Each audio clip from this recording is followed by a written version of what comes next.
की जय, राधा श्याम सुंदर ललन शारदा देवी की जय, गुरु निताई की जय, पंचदत्त की जय, षड्वसाविस की जय, गुरु परंपरा की जय जय जय जय श्री राधेश।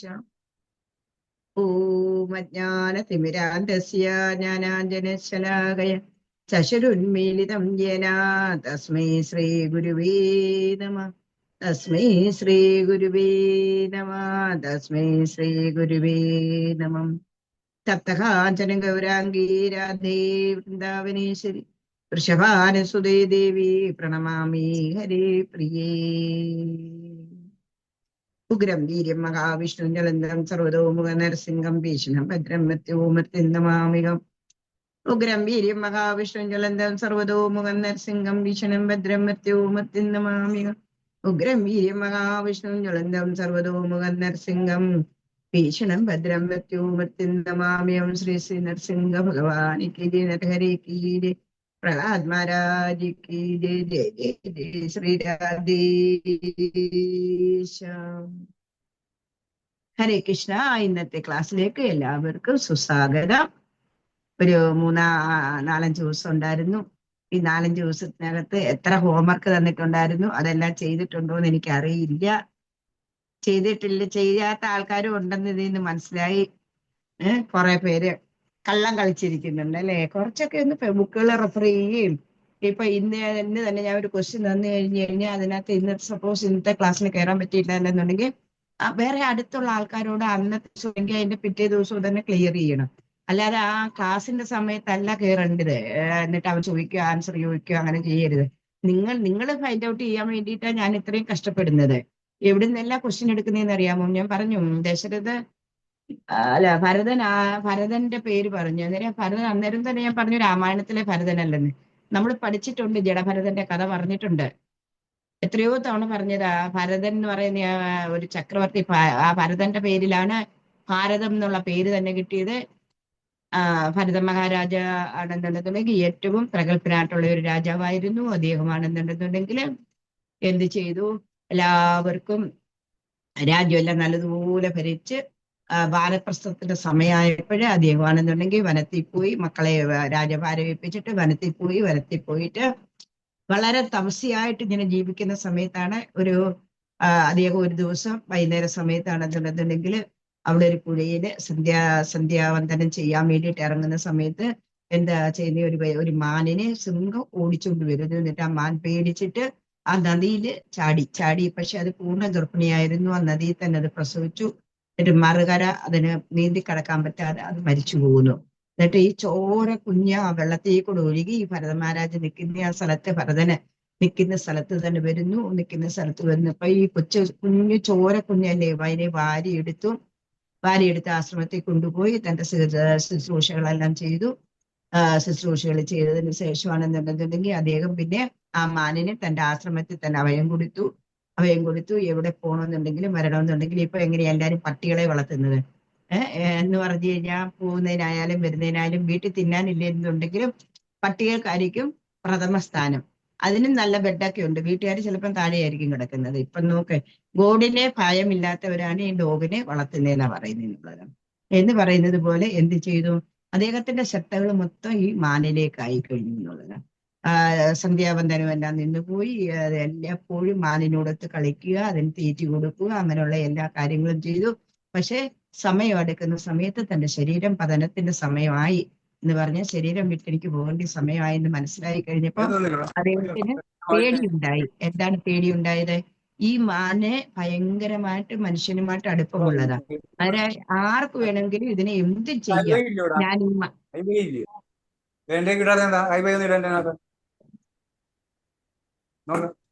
ഇടുന്നില്ല. ഹരേ കൃഷ്ണ. ഹരി ബോൾ. എന്നിട്ടാണെന്നുണ്ടെന്നുണ്ടെങ്കിൽ എന്ത് ചെയ്തു, ആ മാന ഇദ്ദേഹത്തിന്റെ ദേഹം വിടുന്ന സമയമായി കഴിഞ്ഞപ്പോഴും മാനിനെ ഓർത്തുകൊണ്ട് ദേഹം വിട്ടു. ഒന്ന് നമ്മൾ ആലോചിച്ചോണം, നമ്മള് ശരീരം വിടുന്ന സമയത്ത് എന്താണ് വേണ്ടുന്നത്? ഭഗവാന്റെ നാമങ്ങളിൽ അല്ലെങ്കിൽ ഭഗവാന്റെ തിരുനാമത്തിൽ അല്ലെങ്കിൽ ഭഗവാന്റെ തൃപ്പാദം സ്മരിച്ചുകൊണ്ട് നമ്മളാണെന്നുണ്ടെങ്കിൽ ശരീരം വിട്ട് കഴിഞ്ഞു കഴിഞ്ഞാൽ നമുക്ക് ഭഗവാന്റെ അടുത്തേക്ക് തന്നെ പോകാൻ പറ്റും. പക്ഷെ ഇദ്ദേഹം ഇങ്ങനെ ചിന്തിച്ചത് എന്താണ്? ഈ മാനിനെ ഞാൻ എന്താ ചെയ്യുന്നത്? ഈ മാനാണെന്നുണ്ടെങ്കിൽ എന്ത് വേണമെങ്കിലും മനുഷ്യന്മാർക്കായി കഴിഞ്ഞാൽ ഇതിനെ എന്ത് വേണമെങ്കിലും ചെയ്യാൻ പറ്റും എന്നുള്ള ആ മാനിന്റെ ചിന്തയോടുകൂടി ശരീരം വിട്ടതുകൊണ്ട് ഇദ്ദേഹം ഇത്രയും തപസ്യായണൊക്കെ പോലും എന്താ വന്നത്? അടുത്ത ജന്മം മാനിന്റെ ജന്മം കൊടുത്തു. മാനിന്റെ ജന്മം കൊടുത്തു ഇദ്ദേഹം. പക്ഷെ പൂർവ്വജന്മ സ്മരണകൾ ഉണ്ടായിരുന്നു. ആ പൂർവ്വജന്മ സ്മരണകൾ ഉണ്ടായതുകൊണ്ട് ഈ മാൻ എന്ത് ചെയ്തു? അവിടെ വേറെ മാനുകളോടൊന്നും സംഘം ചേരാൻ പോയില്ല. സംഘം ചേരാൻ പോവാതെ ആശ്രമത്തിന് ചുറ്റും പറ്റിനും ഇങ്ങനെ നിന്നു എന്നുള്ളതാണ്. ഒരു ആശ്രമത്തിൽ നിന്ന് എപ്പോഴും കേൾക്കുന്നത് എന്താണ്? നാമങ്ങൾ മാത്രമാണ്. ഭഗവാന്റെ സ്തുതികളെ, ഭഗവാനെ കീർത്തിക്കലെ ഒക്കെയാണ് ആശ്രമത്തിൽ കേൾക്കുന്നത്. അങ്ങനെ കുറെ നാൾ കഴിഞ്ഞപ്പോ മാനിന്റെ ജന്മവും അദ്ദേഹം ആ ജന്മവും കഴിഞ്ഞു നോക്കൂ. എന്നിട്ട് പിന്നെ എന്തായി? അടുത്ത ബ്രാഹ്മണ കുടുംബത്തില് അദ്ദേഹത്തിന് ജനിപ്പിച്ചു എന്നുള്ളത് ഞാൻ പറയുന്നുണ്ട്. ഭഗവാന്റെ തിരുമുഖത്തിൽ നിന്നാണ് ബ്രാഹ്മണർ ഉത്ഭവിച്ചിരിക്കുന്നത്. അന്നേരം അവരുടെ ഏറ്റവും അവസാന ജന്മമാണ്. പക്ഷെ ഒന്നും ഓർക്കണം, ബ്രാഹ്മണ കുടുംബത്തിൽ ജനിച്ചോണ്ട് കാര്യമില്ല. ബ്രഹ്മണ്യത്തിൽ ആര് ജീവിക്കുന്നുണ്ടോ അവനെ ഇത് അവസാന ജന്മമാണെന്നാ പറയുന്നത്, ബ്രാഹ്മണ ജന്മം. അങ്ങനെ ഭരതനാണെന്നുണ്ടെങ്കിൽ പക്ഷെ പൂർവ്വസ്മൃതി ഉണ്ടായിരുന്നു. ഞാന് മാനിനെ ചിന്തിച്ചുകൊണ്ട് എന്റെ ശരീരം വിട്ടുകൊണ്ട് അടുത്ത ജന്മം എനിക്ക് മാനായിട്ട് കിട്ടി. എന്നിട്ട് ഇനിയും ഞാനാണെന്നുണ്ടെന്നുണ്ടെങ്കിൽ സംഘം ചേർന്നിട്ട് എല്ലാവരോടും ഒത്തു ജീവിച്ചു കഴിഞ്ഞാൽ ഇനി എനിക്ക് ജന്മമൃത്യു ജരാവ്യാധികളിൽ കിടന്ന് ഉഴലേണ്ടി വരും. അതുകൊണ്ട് അദ്ദേഹം എന്ത് ചെയ്തു? മൂഹനും ബദിരനും ജാളിനുമായിട്ട് അഭിനയിച്ചു. അദ്ദേഹം മൂഹനല്ലായിരുന്നു, വർത്തമാനം പറയാൻ പറ്റുമായിരുന്നു. ബദിരനല്ലായിരുന്നു, കേൾക്കാൻ പറ്റുമായിരുന്നു. ജാളിനല്ലായിരുന്നു, എന്ന് പറഞ്ഞു കഴിഞ്ഞാൽ പൊട്ടനും അല്ലായിരുന്നു. പക്ഷേ അദ്ദേഹം അഭിനയിച്ചു. എന്തുകൊണ്ടാ? സംഘം മുഴുവൻ ഉപേക്ഷിക്കാതെ സംസാരാഗ്നി കെടുകില്ല. അതുകൊണ്ട് അങ്ങനെ ആരുമായിട്ട് ഒരു സംഘം ചേരാതെ വളരെ ചെറുപ്പത്തിൽ തന്നെ ആണെന്നുണ്ടെങ്കിൽ എപ്പോഴും മനസ്സിൽ ഇങ്ങനെ പുറമേയുള്ള അഭിനയമല്ലേ, മൂകനാണ്, ഒന്നും സംസാരിക്കില്ല, കേൾക്കാൻ പറ്റത്തില്ല, അങ്ങനെയുള്ള അഭിനയമല്ലേ. അതുകൊണ്ട് പക്ഷെ അദ്ദേഹം എന്ത് ചെയ്തു? മനസ്സിലെപ്പോഴും നാമനാമങ്ങളും ജപിച്ച് ഭഗവാന്റെ ആ തിരുരൂപവും കണ്ട് ഇങ്ങനെ ജീവിക്കാൻ തുടങ്ങി. പക്ഷേ അച്ഛനാണെന്നുണ്ടെങ്കിൽ ബ്രാഹ്മണനല്ലേ, അച്ഛനാണെന്നുണ്ടെങ്കിൽ എന്ത് ചെയ്തു? പൂണൂർ കല്യാണമൊക്കെ ചെയ്യിപ്പിച്ചു. പക്ഷെ എത്ര ശ്രമിച്ചിട്ടും അദ്ദേഹത്തിന് ഹരിബോൾ മഹാബന്ധു പ്രഭു ആപ്ക ഫോൺ മൂട്ടി വെക്കൂ, അൺമൂട്ടി വെക്കൂ.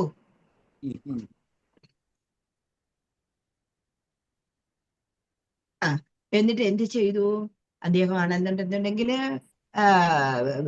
ഒരുപാട് പഠിപ്പിക്കാനൊക്കെ നോക്കി, പക്ഷെ ഒന്നും പറ്റിയില്ല. അങ്ങനെ അദ്ദേഹത്തിന്റെ അച്ഛൻ മരിച്ചു, അമ്മ മരിച്ചു. അമ്മ മരിച്ചപ്പോ ഈ സഹോദരങ്ങളാണെന്നുണ്ടെന്നുണ്ടെങ്കിൽ അവർക്ക് എന്തോ ഇവനെ കൊണ്ട് ഇങ്ങനെ ജോലി ചെയ്യിപ്പിക്കും. ജോലി ചെയ്യിപ്പിച്ചിട്ട് എന്തെങ്കിലും ഉണ്ടെങ്കിൽ കൊടുക്കും, അല്ലെങ്കിൽ ആളിഞ്ഞതോ പുളിഞ്ഞതോ അങ്ങനെയൊക്കെ എന്തെങ്കിലുമൊക്കെ കൊടുക്കും. യാതൊരു കംപ്ലൈന്റും ഇല്ല. എത്ര ജോലി വേണമെങ്കിലും ചെയ്യിപ്പിക്കാം, എന്ത് വേണേലും ചെയ്യിപ്പിക്കാം. പക്ഷെ അവസാനം ആണെന്നുണ്ടെങ്കിൽ അവരെന്ത് ചെയ്തു? പാടത്താണെന്നുണ്ടെന്നുണ്ടെങ്കിൽ ഒരു കുടില് കെട്ടിയിട്ട് ആ പാടത്തിന്റെ സംരക്ഷകനായിട്ട് ഇദ്ദേഹത്തിനെ നിർത്തുക ചെയ്യുന്നത്. അതിന് ഒരു കംപ്ലൈന്റും ഇല്ല.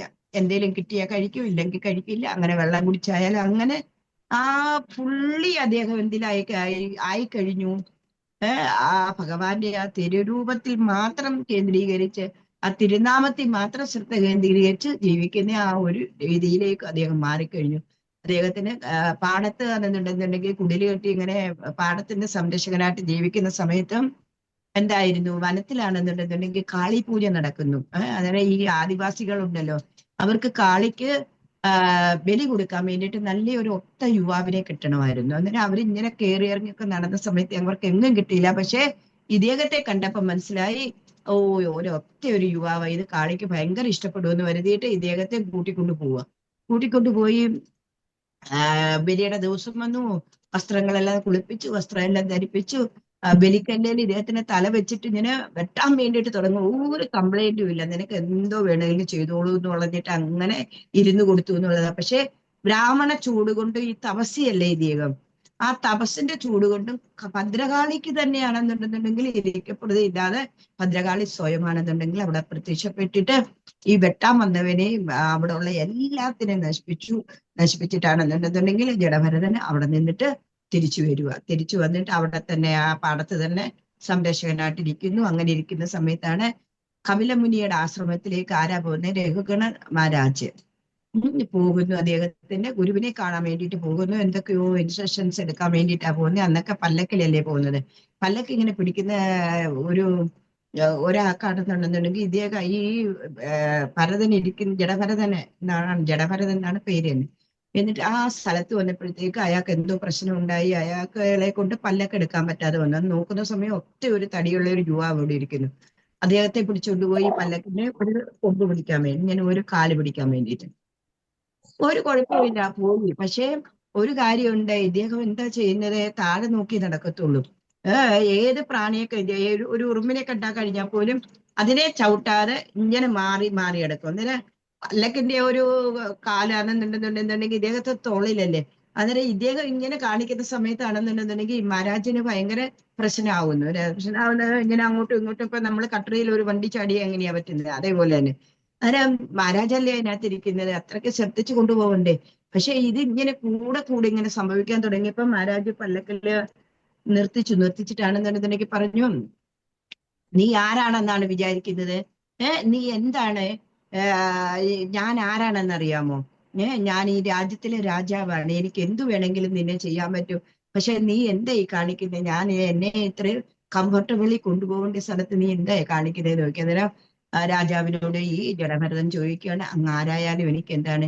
എന്റെ ഉള്ളിലിരിക്കുന്ന ആത്മാവും അങ്ങയുടെ ഉള്ളിലിരിക്കുന്ന ആത്മാവും ഒരേ സ്വരൂപത്തിന്റെ ആ പരമാണു രൂപത്തിലുള്ള ആ ഒരു ശക്തിയാണ് ഇരിക്കുന്നത്. ആ പരമാത്മാവാണ് അങ്ങയുടെയും എന്റെയും ഉള്ളിലിരിക്കുന്നത്. അന്നേരം ഞാനും അങ്ങയുമായിട്ട് എന്താണ് വ്യത്യാസം? പിന്നെ പറഞ്ഞില്ലേ, ഞാൻ ഏത് രാജാവാണ്, നീ എവിടുത്തെ രാജാവാണ്? നിന്റെ ശരീരം പഠിച്ചു കഴിഞ്ഞു കഴിഞ്ഞാൽ നീ എന്താ രാജാവ്? ഈ രാജപദവി ഒക്കെ എന്ന് പറഞ്ഞു കഴിഞ്ഞാൽ ഈ ശരീരം ഉള്ള കാലം വരെ ഉള്ളൂ. അത് കഴിഞ്ഞു കഴിഞ്ഞാൽ ഒരു പദവിയില്ല. അതുകൊണ്ട് അങ്ങനെയുള്ള ഒന്നും എന്നോട് പറയണ്ടാന്ന്. പക്ഷേ രഘുഗുണ മഹാരാജൻ മനസ്സിലായി, എന്താ മനസ്സിലായത്? ഇദ്ദേഹം സാധാരണക്കാരനല്ല. നേരെ പറഞ്ഞിട്ടുണ്ട്, പൂന്താനം പറഞ്ഞിട്ടുണ്ടല്ലേ. അതേപോലെ ജ്ഞാനമുള്ള ആൾക്കാരെ കണ്ടു കഴിഞ്ഞു കഴിഞ്ഞാൽ നമ്മൾ എന്താ, സജ്ജനങ്ങളെ കണ്ടു കഴിഞ്ഞു കഴിഞ്ഞാൽ അവരെ വീണ്ടും നമസ്കരിക്കണമെന്നാ പറയുന്നത്. അന്നത്തെ രാജാക്കന്മാരൊക്കെ അങ്ങനെയുള്ള ആൾക്കാരായിരുന്നു. അവര് ഋഷിമാരായിരുന്നു, ഋഷി രാജാവായിരുന്നു. രാജാവാണ്, പക്ഷെ അവർ ഋഷിയായിട്ടാണ് ജീവിക്കുന്നതെന്നുള്ളത്. രാജാവ് അവരുടെ കർമ്മങ്ങൾ മൊത്തം ചെയ്യും, പക്ഷെ ജീവിതം എന്ന് പറഞ്ഞു കഴിഞ്ഞാൽ അവര് ഒരു ഋഷിതുല്യമായിട്ടുള്ള ഒരു ജീവിതമാണ് അവർ നയിക്കുന്നത് എന്നുള്ളത്. അങ്ങനെ എന്ത് ചെയ്തു, രഘുഗുണ മഹാരാജ് ഈ കവലന്റെ ആശ്രമത്തിൽ പോയില്ല, ഇദ്ദേഹത്തെ ഗുരുവായിട്ട് സ്വീകരിച്ചിട്ട് പിന്നെ അങ്ങനെ രാജകൊട്ടാരത്തിൽ പോയിട്ടാണെന്നുണ്ടെങ്കിൽ ആസ്ഥാന കവിയായിട്ട് ഇത് അങ്ങനെ ഒരുപാട് ഒരുപാട് പേരെ ഭക്തിയിലേക്ക് കൊണ്ടുവന്ന് അങ്ങനെ അവസാനം മോശം കിട്ടി പോകുന്ന കഥയാണ് ജഡഭരതന്റെ കഥ, ഭരതന്റെ കഥ. ഈ ഭരതനല്ല, ഞാൻ പറഞ്ഞു ശ്രീരാമസ്വാമിയുടെ അനിയനായിട്ടുള്ള ഭരതനെ, കൈകേയിയുടെ പുത്രനായിട്ടുള്ള ഭരതനല്ല ഇതെന്നുള്ളത്. ഇത് നമ്മൾ പഠിച്ചിട്ടുള്ളതാ, ഞാനൊരു 10 തവണയെങ്കിലും പറഞ്ഞിട്ടുള്ളതാ. ഇത്രയും ഓർമ്മയില്ലാതെ വരുമോ? അന്നേരം നിങ്ങൾ എല്ലാവരും കലിയുഗത്തില് നല്ല ബദ്ധാത്മാക്കളാണെന്നുള്ളത് അല്ലെ. മന്ദബുദ്ധി, മന്ദഭാഗ്യം, മന്ദ ഓർമ്മ. ഒന്നും ഈ കഥ പറയുമ്പോഴെങ്കിലും ആ ഓർമ്മ വെക്കുന്നു നിങ്ങള്. ഹരേ കൃഷ്ണ, നമുക്കിത് പഠിക്കാനും ഉള്ളതായിരുന്നു. ഓക്കെ, ഇനി നമുക്ക് ആൻസർ പറയാം. എല്ലാരും റെഡിയല്ലേ? ആ, ഭഗവാൻ രുദ്രൻ രുദ്രഗീത ആർക്കാണ് ഉപദേശിച്ചത്? പാർവതീദേവി. രുദ്രഗീത ആർക്കാണ് ഉപദേശിച്ചത്? ഭഗവാൻ രുദ്രൻ പാർവതി ദേവിക്ക്. ഒരാളുടെ ആൻസർ. ഇനി അടുത്ത ആളുടെ ആൻസർ പറയൂ.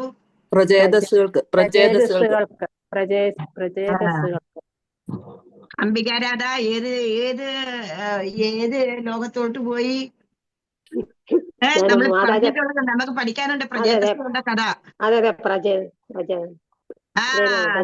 രുദ്രക്കുളമാണ്. എവിടെയാ? ഗുരുവായൂർ അമ്പലത്തിലെ അത് രുദ്രക്കുളമാണ്. രുദ്രനെ തപസ് ചെയ്ത സ്ഥലമാണത്. എന്നിട്ട് ഈ പ്രജേതസ്സുകൾ തപസ്സിനായിട്ട് പശ്ചിമദിശയിലേക്കാണ് വന്നത്. ആ പശ്ചിമദിശയിലേക്ക് വരുന്ന സമയത്താണെന്നുണ്ടെന്നുണ്ടെങ്കിൽ സാക്ഷാൽ രുദ്രൻ തന്നെ വിളിച്ചു ഇവരെ. എന്താ, ഭഗവത് ഭക്തന്മാരാണിത്, ഇവര് കൃഷ്ണന്റെ ഭക്തന്മാരാണ്. അന്നേരം രുദ്രനും ആരെയാണ്? രാമനെയാണ് ഭജിക്കുന്നത്. അന്നേരം എന്റെ ആണെന്നുണ്ടെങ്കിൽ സ്വാമിയുടെ ഭക്തന്മാരാണ് ഇവരെന്നും പറഞ്ഞ് പ്രജേതസ്സുകളെ വിളിച്ചിട്ട് പ്രജേതസ്സുകളോട് പറഞ്ഞു, ഇവിടെ തന്നെ നിങ്ങൾ തപസ് ചെയ്തോളൂ എന്ന് പറഞ്ഞു. 12,000 കൊല്ലക്കാലമാണ് ആ രുദ്രകുളത്തിൽ അവർ തപസ് ചെയ്തെന്നുള്ളതാ. എന്നിട്ട് എന്താണ് പറയേണ്ടത് എന്നുള്ള ആ രുദ്രഗീതം കൊടുത്തു എന്നുള്ളതാണ്. പ്രജേതസ്സുകൾക്കാണ് ഭഗവാൻ രുദ്രൻ രുദ്രഗീതം കൊടുത്തത്. പിന്നെ വർണ്ണാശ്രമങ്ങൾ ഏതെല്ലാം? ബ്രഹ്മാശ്രമം, ക്ഷത്രിയ വൈശ്യ ശൂദ്രൻ. സന്യാസി ആശ്രമം. ബ്രാഹ്മണ ക്ഷത്രൻ വൈശ്യ ശൂദ്രൻ. അതാണ് മഹാരാജ്. നാല് അല്ല, വർണ്ണം. ബ്രഹ്മാശ്രമം, ഗൃഹസ്ഥാശ്രമം, വാനപ്രസ്ഥാശ്രമം, സന്യാശ്രമം. ബ്രഹ്മചര്യം, ബ്രഹ്മചര്യം, ഗൃഹസ്ഥാശ്രമം, വാനപ്രസ്ഥം. എല്ലാവരും ആൻസർ ഇതാണോ? വേറെ ആരായിരുന്നു പറഞ്ഞത്? ശൂദ്ര, അത് ആരായിരുന്നു പറഞ്ഞത്? ശൂദ്രൻ, ബ്രാഹ്മണൻ, ക്ഷത്രിയൻ, വൈശ്യൻ, ശൂദ്രൻ. ഞാനിവിടെ വർണ്ണാശ്രമമാണ് ചോദിച്ചത്, മനസ്സിലായോ? വർണ്ണാശ്രമം എന്ന് പറഞ്ഞാൽ 4 ആശ്രമങ്ങളാണ്. എപ്പോഴും പറയുന്നതാണ് ബ്രഹ്മചര്യം. 1 വയസ്സ് തൊട്ട് 25 വയസ്സ് വരെ എന്ന് പറഞ്ഞാൽ വിദ്യാഭ്യാസ സമയം. ഗൃഹസ്ഥാശ്രമം എന്ന് പറഞ്ഞാൽ പിന്നെ കഴുതയുടെ കൂട്ട് നമ്മളെ കല്യാണമൊക്കെ കഴിച്ച് പിള്ളേരുമായി കഴുതയുടെ കൂട്ട് ജോലി ചെയ്ത് ഇങ്ങനെ ജീവിക്കുന്നതാണ് ഗൃഹസ്ഥാശ്രമം. ഗൃഹസ്ഥാശ്രമം പണ്ട് പറയുന്നത് 50 വയസ്സ് വരെ പറയുന്നത്. ഇപ്പൊ 50 വയസ്സ് പറഞ്ഞെന്ന് കഴിഞ്ഞാൽ ശരിയാവില്ല, 60 വയസ്സിലേക്ക് പൊക്കോളൂ. എന്നിട്ട് വാനപ്രസ്ഥം, അത് കഴിഞ്ഞു കഴിഞ്ഞാൽ നമുക്ക് റിട്ടയർമെന്റ് ഒക്കെ ആയി കഴിഞ്ഞ് പിന്നെ നമ്മള് പിള്ളേരെ തൂങ്ങി നിൽക്കാതെ പിള്ളേരെ അല്ലാതെന്നുണ്ടെങ്കിൽ സെറ്റിലാക്കിയതിനു ശേഷം നമ്മള് വാനപ്രസ്ഥമായിട്ടുള്ള ഒരു ജീവിതം നയിക്കണം. നമ്മള് വാനപ്രസ്ഥം എന്ന് പറഞ്ഞാൽ ഇപ്പൊ വനത്തിൽ പോകാൻ സ്ഥലമില്ല, അതുകൊണ്ട് എന്ത് ചെയ്യണം? വീട്ടിൽ തന്നെ ഇതേപോലെയുള്ള ഗ്രൂപ്പുകളിലൊക്കെ കൂടി സത്സംഗങ്ങളിലൊക്കെ പോയി നാമങ്ങളൊക്കെ ജപിച്ച് അങ്ങനെ നമ്മൾ സ്വസ്ഥമായ സമാധാനത്തോടു കൂടി കഴിയണം. പിന്നെ അടുത്തത് ഏതാണ്? സന്യാസം. ഒരു 80 വയസ്സ് കഴിഞ്ഞ് കഴിഞ്ഞാല് സന്യാസിയുടെ കൂട്ട് തന്നെ മൂളിക്കൊണ്ടിരിക്കണം. എന്താ? മക്കള് പറയും, അച്ഛാ ഞാൻ അവിടെ വരെ പോയിട്ട് വരുന്നു, അമ്മേ ഇത് നോക്കിക്കോണം, അങ്ങനെ മൂങ്ങയുടെ കൂട്ട് നമ്മൾ മൂളിക്കൊണ്ടിരിക്കും, അല്ലെ? സന്യാസം എന്ന് പറഞ്ഞു കഴിഞ്ഞാല് ഒന്നിനോടും ഒരു കടപ്പാടുമില്ല, ഒന്നിനോടും ഒരു അറ്റാച്ച്മെന്റും ഇല്ല, ഒന്നും വേണ്ടേണ്ടാനും. അങ്ങനെ ഒരു കാവ്യവസ്ത്രമൊക്കെ ഉടുത്ത് നമുക്ക് അതെന്നുണ്ടെങ്കിൽ സന്യാസ ജീവിതം. കാവ്യൊന്നും ഉടുക്കണമെന്നില്ല, സന്യാസ ജീവിതമായിട്ട് 80 വയസ്സ് വരെ. 80 വയസ്സ് തൊട്ട് ആരെയും ശല്യപ്പെടുത്താൻ പോകണ്ട, വല്ലതും തന്നാ തിന്നു, അല്ലെന്നുണ്ടെങ്കിൽ വേണ്ട, ഭഗവാന്റെ നാമങ്ങളിൽ മാല ജപിച്ചും അങ്ങനെ സ്വസ്ഥമായിട്ട് സമാധാനത്തോടുകൂടി നമ്മുടെ ശരീരം പതിക്കുന്നിടം വരെ നമ്മൾ ജീവിക്കുക. അതാണ് സന്യാസം. ഇപ്പൊ പണ്ടൊക്കെ എന്ന് പറഞ്ഞു കഴിഞ്ഞാൽ ഇപ്പോഴും ഉണ്ട് കേട്ടോ ഹിമാലയത്തിലൊക്കെ, നമുക്കതൊന്നും അങ്ങനൊന്നും പോകാനും നോക്കില്ലല്ലോ. അതുകൊണ്ട് സന്യാസ ജീവിതം നമ്മൾ വീട്ടിൽ തന്നെ നയിക്കുക. അതാണ് പറയുന്നത്. എന്ന് പറഞ്ഞാൽ 80 വയസ്സായി കഴിഞ്ഞാൽ വെളിയിലൊന്നും നമുക്ക് പോകാനൊക്കെ കൊടുക്കും, അല്ലെ? അന്നേരം എന്ത് ചെയ്യണം? ഈ ആശ്രമങ്ങളെല്ലാം നമ്മൾ ഫോളോ ചെയ്ത് പോകണമെന്നുണ്ടെങ്കിൽ നല്ല പ്രായത്തിലേ നമ്മൾ ഇതിനകത്തൊക്കെ വന്നിരിക്കണം. പുത്തോനും എടുത്തോണ്ട് ഇറങ്ങണം. എന്താന്ന് വെച്ച് കഴിഞ്ഞാൽ ശാസ്ത്രങ്ങൾ നമ്മൾ പഠിക്കണം. ശാസ്ത്രം പഠിച്ചു കഴിഞ്ഞു കഴിഞ്ഞാലേ നമുക്ക് ജ്ഞാനം ഉണ്ടാവത്തുള്ളൂ. ജ്ഞാനം ഉണ്ടായി കഴിഞ്ഞു കഴിഞ്ഞാലേ നമ്മൾ എങ്ങനെ ജീവിക്കണം, ഏത് രീതിയിൽ ജീവിക്കണം എന്നെല്ലാം നമുക്ക് മനസ്സിലാവുള്ളൂ എന്നുള്ളതാണ്. അതുകൊണ്ട് നമ്മൾ എന്താ ചെയ്യേണ്ടത്? നേരത്തെ തന്നെ ഈ കാര്യങ്ങളിലൊക്കെ സ്പിരിച്വാലിറ്റി നമ്മൾ വരണം. അന്നേരം ആ സ്പിരിച്വൽ എനർജി നമ്മൾ നിറയും. ആ ഓരോ സമയത്തും ബ്രഹ്മചര്യത്തിന്റെ സമയത്ത് നമ്മൾ ബ്രഹ്മചാരികളായിട്ട് തന്നെ ജീവിക്കും. എന്താ ഇവിടെ ഇപ്പൊ എന്ന് പറഞ്ഞു കഴിഞ്ഞു കഴിഞ്ഞാല് പിള്ളേരെയൊക്കെ എന്ന് പറഞ്ഞു കഴിഞ്ഞാൽ എവിടെ നിന്ന് എങ്ങനെ പോകുന്നു എന്ന് ഒന്നും നമുക്ക് പറയാൻ പറ്റില്ല. ഒരു 8-10 വയസ്സൊക്കെ ആകുമ്പോഴത്തേക്ക് കൊച്ചുങ്ങളൊക്കെ വലുതായി കഴിഞ്ഞു. പിന്നെ ഏതമ്മ ഏതച്ഛന് ഏത് ഇതായി, പിന്നെ അവരുടെ കൂട്ടുകാരൊത്തുള്ള ജീവിതം എങ്ങനെയൊക്കെ ഏതൊക്കെ പോകുന്നു ഒന്നും പറയാൻ പറ്റത്തില്ല. അതിനകത്തോട്ടൊക്കെ നമ്മൾ ഡീപ്പായിട്ട് പോയി കഴിഞ്ഞാൽ നമുക്ക് ഭ്രാന്ത് പിടിച്ചു. അതുകൊണ്ട് കൂടുതൽ നമ്മൾ ഡീപ്പായിട്ട് പോകണ്ട. എന്താ ഭഗവാൻ ചെയ്ത് വെച്ച് കഴിഞ്ഞു കഴിഞ്ഞാൽ കലികാലത്തിന് പക്ഷെ നമ്മളെ കുഞ്ഞുങ്ങൾക്ക് പകർന്നു കൊടുക്കേണ്ട കാര്യങ്ങൾ വ്യക്തമായിട്ട് അവർക്ക് പകർന്നു കൊടുക്കുക. പകർന്നു കൊടുത്ത് കുറഞ്ഞ പക്ഷം നമ്മുടെ കൊച്ചുങ്ങളെങ്കിലും അല്ലെങ്കിൽ കൊച്ചുമക്കളെങ്കിലും ഇതിലേക്കൊക്കെ പോയി നശിക്കാതിരിക്കട്ടെ എന്നുള്ള ഒരു പ്രാർത്ഥന വെക്കുക. അതേ നമുക്ക് പറയാൻ പറ്റത്തുള്ളൂ, വേറെ ഒന്നും നമുക്ക് പറയാൻ പറ്റില്ല. കാലത്തിന്റെ ആ ഒരു ശൗര്യം ഭയങ്കരമായിട്ട് ഇപ്പൊ ഏൽക്കുന്ന ഒരു സമയമാണ് ഇതിപ്പോ. ഇനി അടുത്തത് മോക്ഷത്തിന്റെ ധാരമാർക്കം ഏതാണ്? ഞാൻ അന്ന് പറഞ്ഞതാ, സത്സംഗത്തിൽ കൂടി മാത്രമേ നമുക്ക് മോക്ഷത്തിലുള്ള എന്ന് പറഞ്ഞു കഴിഞ്ഞാൽ പോകാൻ പറ്റത്തുള്ളൂ. സത്സംഗത്തിൽ കൂടെ നമുക്ക് നാമങ്ങൾ ഒരുപാട് ജപിക്കുന്നുണ്ട്. നാമം എവിടെയുണ്ടോ അവിടെ സാക്ഷാൽ ഭഗവാൻ വരും. സാക്ഷാൽ ഭഗവാൻ വന്നു കഴിഞ്ഞു കഴിഞ്ഞാൽ ശബരിയായിട്ടുള്ള ലക്ഷ്മി അവിടെ വരും. ഭഗവാനെ ഭർത്താവിനെ പിരിഞ്ഞ് അവർ ഒരു നിമിഷം പോലും നിൽക്കില്ല. ലക്ഷ്മി അവിടെ വന്നു കഴിഞ്ഞാൽ നമുക്ക് ധനത്തിനൊന്നും ഒരു പ്രയാസം ഉണ്ടാവില്ല. അങ്ങനെയുള്ള എല്ലാ സമ്പദ്സമൃദ്ധിയും കൂടി നമുക്ക് ജീവിക്കാൻ പറ്റും. നമുക്ക് കിട്ടാൻ തുടങ്ങിക്കഴിഞ്ഞാൽ നമ്മൾ അതിനനുസരിച്ച് കൊടുക്കാനും തുടങ്ങിക്കോണം. ഇതിപ്പോ എങ്ങനെയാ? നമ്മൾ ഇങ്ങോട്ട് വേണം വേണം വേണം പറയുന്നതല്ലാതെ ഇപ്പൊ 2 വെള്ളം ഒരിടത്തെന്ന് പറഞ്ഞു കഴിഞ്ഞു കഴിഞ്ഞാല് കുളത്തിനകത്താണെന്നുണ്ടെങ്കിൽ ഒരു ജീവി പിന്നെ നമ്മൾ കുളിക്കാനും പറക്കാനും അതൊന്നും യൂസ് ചെയ്യില്ലെന്ന് വെച്ചോ, അതിനകത്ത് എന്താ വരുന്നത്? പായൽ മൂടിയിട്ടല്ലേ ഇരിക്കുന്നത്. അതേസമയം നദിയാണെന്നുണ്ടെങ്കിലോ അതിങ്ങനെ ഒഴുകിക്കൊണ്ടേയിരിക്കുക, അതിന്റെ മാർഗത്തിലേക്ക് അത് കൊണ്ടേയിരിക്കുക. എവിടെയോട്ട് പോകുന്നുണ്ട്? അതിന്റെ എവിടെയാണ് അതിന് ലക്ഷ്യസ്ഥാനം എവിടെയാണ്? അതിന്റെ കടലിലാണ്. അന്നേരം ആ കടലിലേക്ക് അത് എന്തെല്ലാം തടസ്സങ്ങൾ വന്നിട്ടാണ് അതിങ്ങനെ ഒഴുകിക്കൊണ്ടേയിരിക്കുന്നത്. എന്ന് പറയുന്നത് പോലെ ആയിരിക്കണം നമ്മളും. നമുക്ക് എന്തൊക്കെ കിട്ടുന്നുണ്ടോ അതിനനുസരിച്ച് നമ്മൾ ദാനങ്ങളും ചെയ്തുകൊണ്ടേ ഇരിക്കുക, നല്ല നല്ല കാര്യങ്ങളിൽ. അല്ലാതെ നമ്മളെ പറ്റിക്കുന്നവർക്കല്ല ദാനം കൊടുക്കേണ്ടത്. ആ പാത്രം അറിഞ്ഞ് നമ്മൾ ദാനം ചെയ്യണം. അതാണ് മോശത്തിന്റെ ധാരമാർക്ക് എന്താണ് സത്സംഗം. ഇനി ഭരതൻ ആരുടെ പുത്രനാണ്? ഋഷഭദേവൻ. ഋഷഭദേവൻ. ഋഷഭദേവൻ. ഋഷഭന്റെ പുത്രനാണ്, ഋഷഭദേവന്റെ പുത്രനാണ്. ഋഷഭദേവൻ. നമുക്കിത് പഠിക്കാനുണ്ടായിരുന്നു. പ്രഹ്ലാദന്റെ അപ്പച്ചിയുടെ പേരെന്തുവാ? എനിക്കറിയില്ല മാതാജി. ഹോളിക. നമ്മൾ ഹോളിക ചെയ്യുന്നത് തന്നെ അതിന്റെ അല്ലേ? അന്നേരം ഈ ഹോളിയൊക്കെ ആണെന്നുണ്ടെന്നുണ്ടെങ്കിൽ എങ്ങനെയായിരുന്നു എന്നറിയാമോ? ഒരു വരം കിട്ടിയിട്ടുണ്ടായിരുന്നു, അവര് അഗ്നിയിൽ വെന്ത് മരിക്കില്ല എന്നുള്ളത്.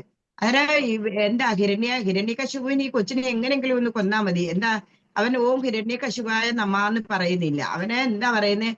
ഓം നാരായണായ നമാന്ന് മാത്രമേ പറയുന്നുള്ളൂ. ആ നാരായണന്റെ പേര് കേൾക്കുന്നത് തന്നെ ഹിരണ്യകശിപുവിന് അങ്ങേയറ്റം വെറുപ്പായിരുന്നു. അന്നേരം ഈ കൊച്ചിനെ എങ്ങനെയെങ്കിലും കൊല്ലണമെന്നുള്ള വിചാരത്തില് ഒരുപാട് ശ്രമിച്ചു. അതിനെ മലയിൽ നിന്ന് തെള്ളിയിട്ട് കൊല്ലാൻ നോക്കി, പാമ്പിനെ കഴിപ്പിച്ച് കൊല്ലാൻ നോക്കി, ആനയെ കൊണ്ട് കൊല്ലിക്കാൻ നോക്കി, അതുപോലെ തന്നെയാണെന്നുണ്ടെങ്കിൽ കടലിൽ എറിഞ്ഞു കൊല്ലാൻ നോക്കി. പക്ഷെ ഇവിടെ ഒന്നും ഈ കുട്ടി മരിക്കുന്നില്ല. അവസാനം എന്ത് ചെയ്തു? തന്റെ പെങ്ങളാട്ടുള്ള ഹോളിയോട് പറഞ്ഞു, നിനക്ക് ഒരു വരദാനം കിട്ടിയിട്ടുണ്ടല്ലോ, അഗ്നിയിൽ നീ ജയിക്കില്ല. അതുകൊണ്ട് ഒരു കാര്യം ചെയ്യുക, ഇവനെ നിന്റെ മടിയിൽ ഇരുത്തിയിട്ടാണെന്നുണ്ടെന്നുണ്ടെങ്കിൽ തീ കൊളുത്തി നീ മരിക്കില്ല, അവൻ മരിച്ചോളും. അതുകൊണ്ട് അങ്ങനെ നമുക്ക് ചെയ്യാമെന്ന് പറയുന്നിട്ട് വിറവെല്ലാം അവിടെ കൂട്ടിയിട്ട് ഈ ഹോളികയാണെന്നുണ്ടെങ്കിൽ പ്രഹ്ലാദനെ എടുത്ത് മടിയിൽ വെച്ചിട്ടാണെന്നുണ്ടെങ്കിൽ തീ കത്തിച്ചപ്പോൾ ഹോളിക മരിച്ചു, പക്ഷെ പ്രഹ്ലാദൻ മരിച്ചില്ല. പക്ഷെ ഹോളികയുടെ വരം എന്തുവായിരുന്നു അറിയാമോ? ഈ വരം കിട്ടിയിരിക്കുന്നത് എന്തിനു വേണ്ടിയിട്ടാ? ഒരു ബാലി യൂസിന് വേണ്ടിയിട്ടല്ല. ഇവിടെ ഭഗവാന്റെ ഭക്തനെ കൊല്ലാൻ വേണ്ടിയിട്ടാണ് ഇവിടെ ശ്രമിക്കുന്നത്. അന്നേരം ഭഗവാന് ക്ഷമിക്കാൻ പറ്റുമോ? ഇല്ല. അതുകൊണ്ടാണ്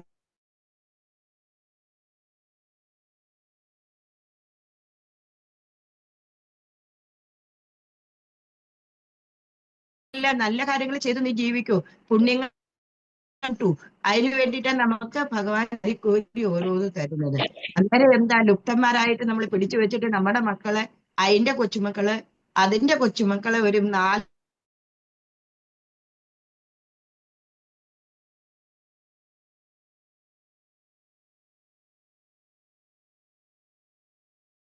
നമ്മള് കൂട്ടി വെച്ച് കഴിഞ്ഞു കഴിഞ്ഞാൽ നമ്മുടെ മക്കളെ നമ്മൾ നശിപ്പിക്കുകയെന്ന് പറഞ്ഞു കഴിഞ്ഞാൽ അതൊക്കെ അധ്വാനം, അവർക്ക് കാശ് ഇഷ്ടം പോലെ കിട്ടുന്നുണ്ട്. എന്നാൽ അവർക്ക് ആ പൈസയുടെ വില മനസ്സിലാവുന്നില്ല.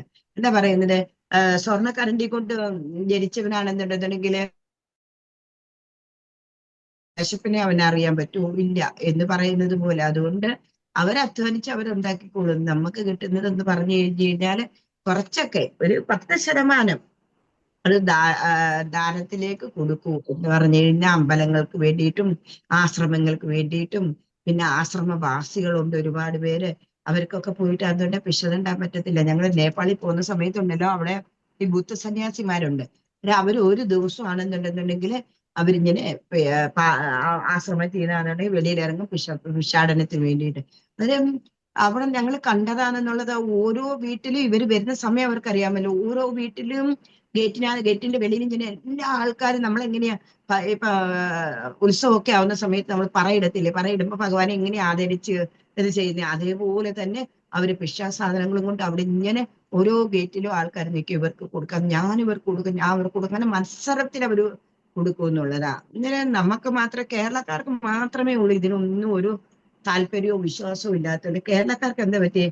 നല്ല ക്ലൈമറ്റ് ഇപ്പൊ മാറുന്നുണ്ടോ? കാലാവസ്ഥ മാറുന്നുണ്ടോ? അനവസരത്തിലാണ്.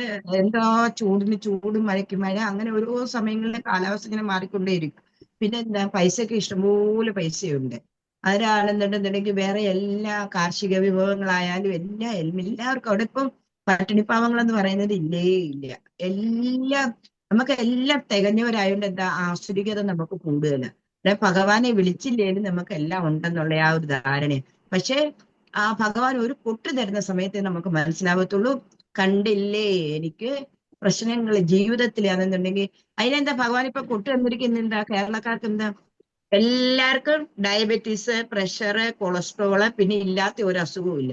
ഹോസ്പിറ്റലുകളിൽ പോയി കഴിഞ്ഞാലുണ്ടല്ലോ ലൈനാ, അങ്ങോട്ടൊന്നും തിരിയാൻ പറ്റില്ല, ഇങ്ങോട്ടൊന്നും തിരിയാൻ പറ്റില്ല. അത്രയ്ക്കും എന്താണ് റഷാണ് അവിടെ ഉള്ളത്. അതാണ് ഒരു കുട്ടി എല്ലാവർക്കും കൊടുത്തിരിക്കുന്നത്. ഇനി ആയി കഴിഞ്ഞു കഴിഞ്ഞാലും അല്ലെങ്കിൽ നമ്മുടെ സ്പിരിച്വാലിറ്റിയില് എന്താ പറഞ്ഞു കഴിഞ്ഞാൽ ആധ്യാത്മിക ജീവിതത്തിൽ നമ്മൾ ജീവിക്കാൻ മുന്നോട്ട് പോകുന്നു. ഭഗവാനെ വിളിച്ചിട്ട് എന്നുണ്ടെങ്കിൽ നമുക്ക് ഇനി ജന്മമത്തികള് എനിക്ക് വേണ്ട ഭഗവാനെ എന്നുള്ള രീതിയിൽ നമ്മൾ മുന്നോട്ട് പോകാൻ നോക്കിക്കഴിഞ്ഞു കഴിഞ്ഞാലുണ്ടെന്ന് ഭഗവാൻ നമ്മളെ തീർച്ചയായിട്ടും അനുഗ്രഹിക്കും. അങ്ങനെ ഹോളിയുടെ കഥ നമ്മൾ കണ്ടു. ഇനി അടുത്തത് ഗജേന്ദ്രൻ കഴിഞ്ഞ ജന്മത്തിൽ ആരായിരുന്നു?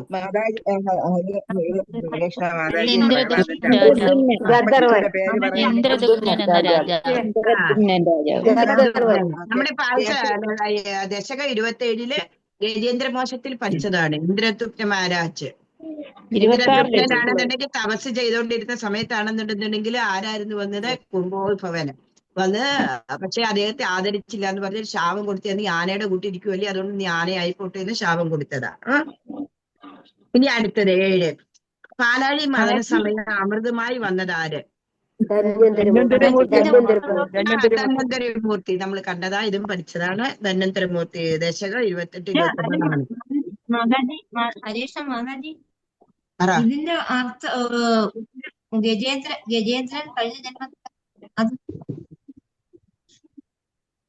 കഴിഞ്ഞ ജന്മത്തെ ആരായിരുന്നു? പറഞ്ഞില്ല. പറഞ്ഞല്ലോ ഇന്ദ്രദുമ്നന്. ദശക 27 എടുത്ത് നോക്കാം, അതിനകത്ത് എഴുതിയിട്ടുണ്ട്. 26 ആ 26 ആണെങ്കിൽ 26, അതായത് അതിനകത്ത് നോക്കൂ. എന്നിട്ട് പാലാഴി മദനത്തിന് കയറായിട്ട് ആരെയാ കൊണ്ടുവന്നത്? പാലാഴി മദനത്തിന് കയറായിട്ട് കൊണ്ടുവന്നിരിക്കുന്നത് വാസുകി. തുടക്കവേ ഇന്ദ്രദുമ്നാ തുടങ്ങുന്നത്, സ്റ്റാർട്ടിങ്. ഇന്ദ്രദുമ്ന പാണ്ഡ്യഖണ്ഡാതി രാജാ ത്വൽഭക്താത്മാ ചന്ദനാദ്രോ കഥാചേ തത്സേവായ മഗ്നനീരാലിലോകേ നൈവ കസ്തം പ്രാപ്തമാദിത്യകാമം കുംഭോദ്ഭൂതി സമൃദ്ധ ക്രോധഭാര. കുംഭോദ്ഭവന് ക്രോധഭാരത്താൽ എന്ത് ചെയ്തു? ശപിച്ചു. ഹസ്തിപൂയം അജയിത്തി. പാലാഴി മദനത്തിന് കയറായി കൊണ്ടുവന്നത് വാസുകിയെ. അസുരന്മാരിൽ നിന്ന് അമൃത വീണ്ടെടുക്കാൻ ഭഗവാൻ വിഷ്ണു ഏത് അവതാരമാണ് എടുത്തത്?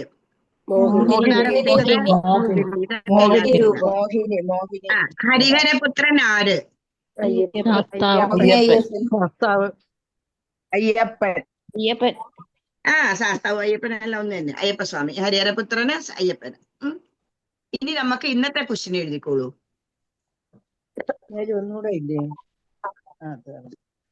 ഇന്നത്തെ ക്വസ്റ്റ്യൻ എഴുത്. ക്വസ്റ്റ്യൻ നമ്പർ 1, നവമ ഭക്തികൾ ഏതെല്ലാം? നവമ ഭക്തികൾ ഏതെല്ലാം? നവമ ഭക്തികൾ ഏതെല്ലാം? 9 തരത്തിലുള്ള ഭക്തി നമുക്ക് ചെയ്യാം. ഓരോന്ന് സ്റ്റാർട്ടിങ് അങ്ങനെ പോകും. നവവിധ എന്നാണോ മാതാജി? നവമ എന്ന് പറഞ്ഞാൽ 9 തരത്തിലുള്ള ഭക്തികളാണ് പറയുന്നത്. നവമ ഭക്തികൾ ഏതെല്ലാം? മാതാജി, മറ്റേ 10ാമത്തെ ക്വസ്റ്റ്യന് ഹരിഹരപുത്രൻ ആരുടെ പുത്രനാണ്? അത് പറഞ്ഞല്ലോ, അയ്യപ്പസ്വാമി എന്ന് പറഞ്ഞില്ലേ? ഹരിഹരപുത്രൻ ആരെന്നാണ്? ആരാണ് ഹരിഹരപുത്രൻ? ആര്? ഹരിയുടെയും ഹരന്റെയും പുത്രൻ ആര്? പറഞ്ഞല്ലോ അയ്യപ്പൻ. അതൊക്കെ നമുക്ക് അറിയാവുന്നല്ലേ. ഇനി മഹാബലിയുടെ ഗുരു, രണ്ടാമത്തത് മഹാബലിയുടെ ഗുരു. മഹാബലിയുടെ ഗുരു. മൂന്നാമത്തെ ക്വസ്റ്റ്യൻ മഹാബലിയുടെ ഭാര്യ.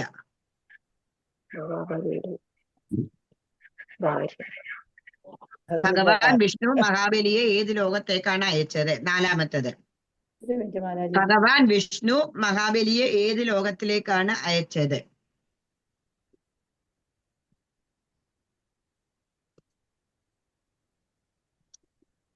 ഭഗവാൻ വിഷ്ണു മഹാബലിയെ ഏത് ലോകത്തിലേക്കാണ് അയച്ചത്?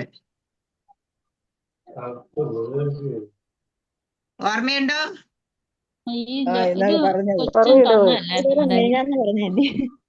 ബലിതർപ്പണം നമ്മളെ 30 3 ക്വസ്റ്റ്യൻ അതിൽ നിന്ന് തന്നെയാണ് കേട്ടോ. ഇനി അടുത്തത് 5, ധ്രുവന് വേണ്ടി ഭഗവാൻ ഏത് ലോകമാണ് സൃഷ്ടിച്ചത്? ധ്രുവന് വേണ്ടി ഭഗവാൻ ഏത് ലോകമാണ് സൃഷ്ടിച്ചത്?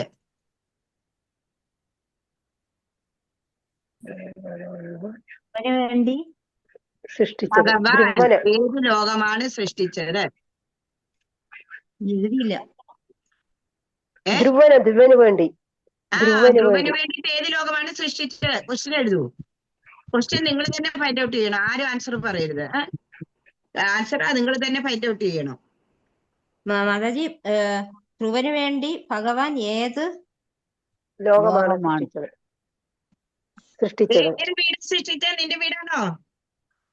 ലോകമാണ് സൃഷ്ടിച്ചത്? പിന്നെ ധ്രുവന് വേണ്ടിയിട്ട് ഏത് ലോകമാണ് സൃഷ്ടിച്ചത്? ആ. ഇനി അടുത്തത്, ഭഗവാൻ വാമനൻ മഹാബലിയോട് എന്താണ് ആവശ്യപ്പെട്ടത്? ഭഗവാൻ വാമനൻ മഹാബലിയോട് എന്താണ് ആവശ്യപ്പെട്ടത്? ഭഗവാൻ വാമനൻ മഹാബലിയോട് എന്താണ് ആവശ്യപ്പെട്ടത്? ആവശ്യപ്പെട്ടത് എഴുതിയോ? പെട്ടത്. ഇല്ല ഇല്ല. എഴുതിയത്. എളുപ്പെളുപ്പം എഴുത്. എഴുതാത്തത് കൊണ്ട് ആർക്കും എഴുതാൻ സ്പീഡ് കാണത്തില്ലല്ലേ? അങ്ങനെ ആരും എഴുതാറില്ലല്ലോ ഇപ്പൊ. എല്ലാം ഒന്നീ മൊബൈൽ അല്ലെങ്കിൽ ലാപ്ടോപ്പ് അങ്ങനെയാണല്ലോ. ഈ ഏഴാമത്തത്, മഹാബലിയുടെ മുത്തശ്ശൻ ആരാണ്? മഹാബലിയുടെ മുത്തശ്ശൻ.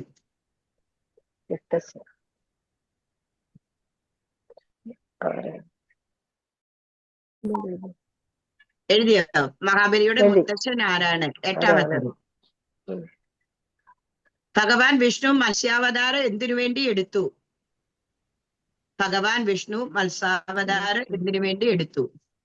മത്സ്യാവതാരം എന്തിനു വേണ്ടി എടുത്തു?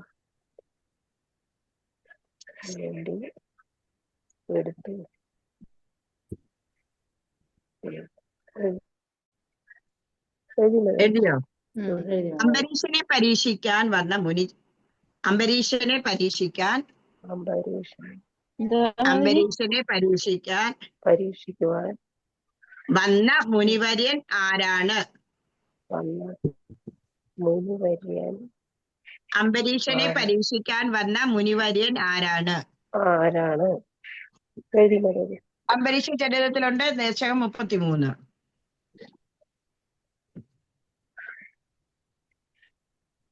അംബരീഷനെ പരീക്ഷിക്കാൻ വന്ന മുനിവര്യൻ ആരാണ്?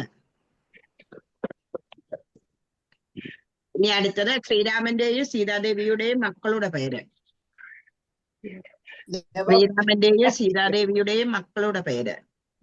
ദശകം 34 രാമായണ കഥയല്ലേ നമുക്ക്?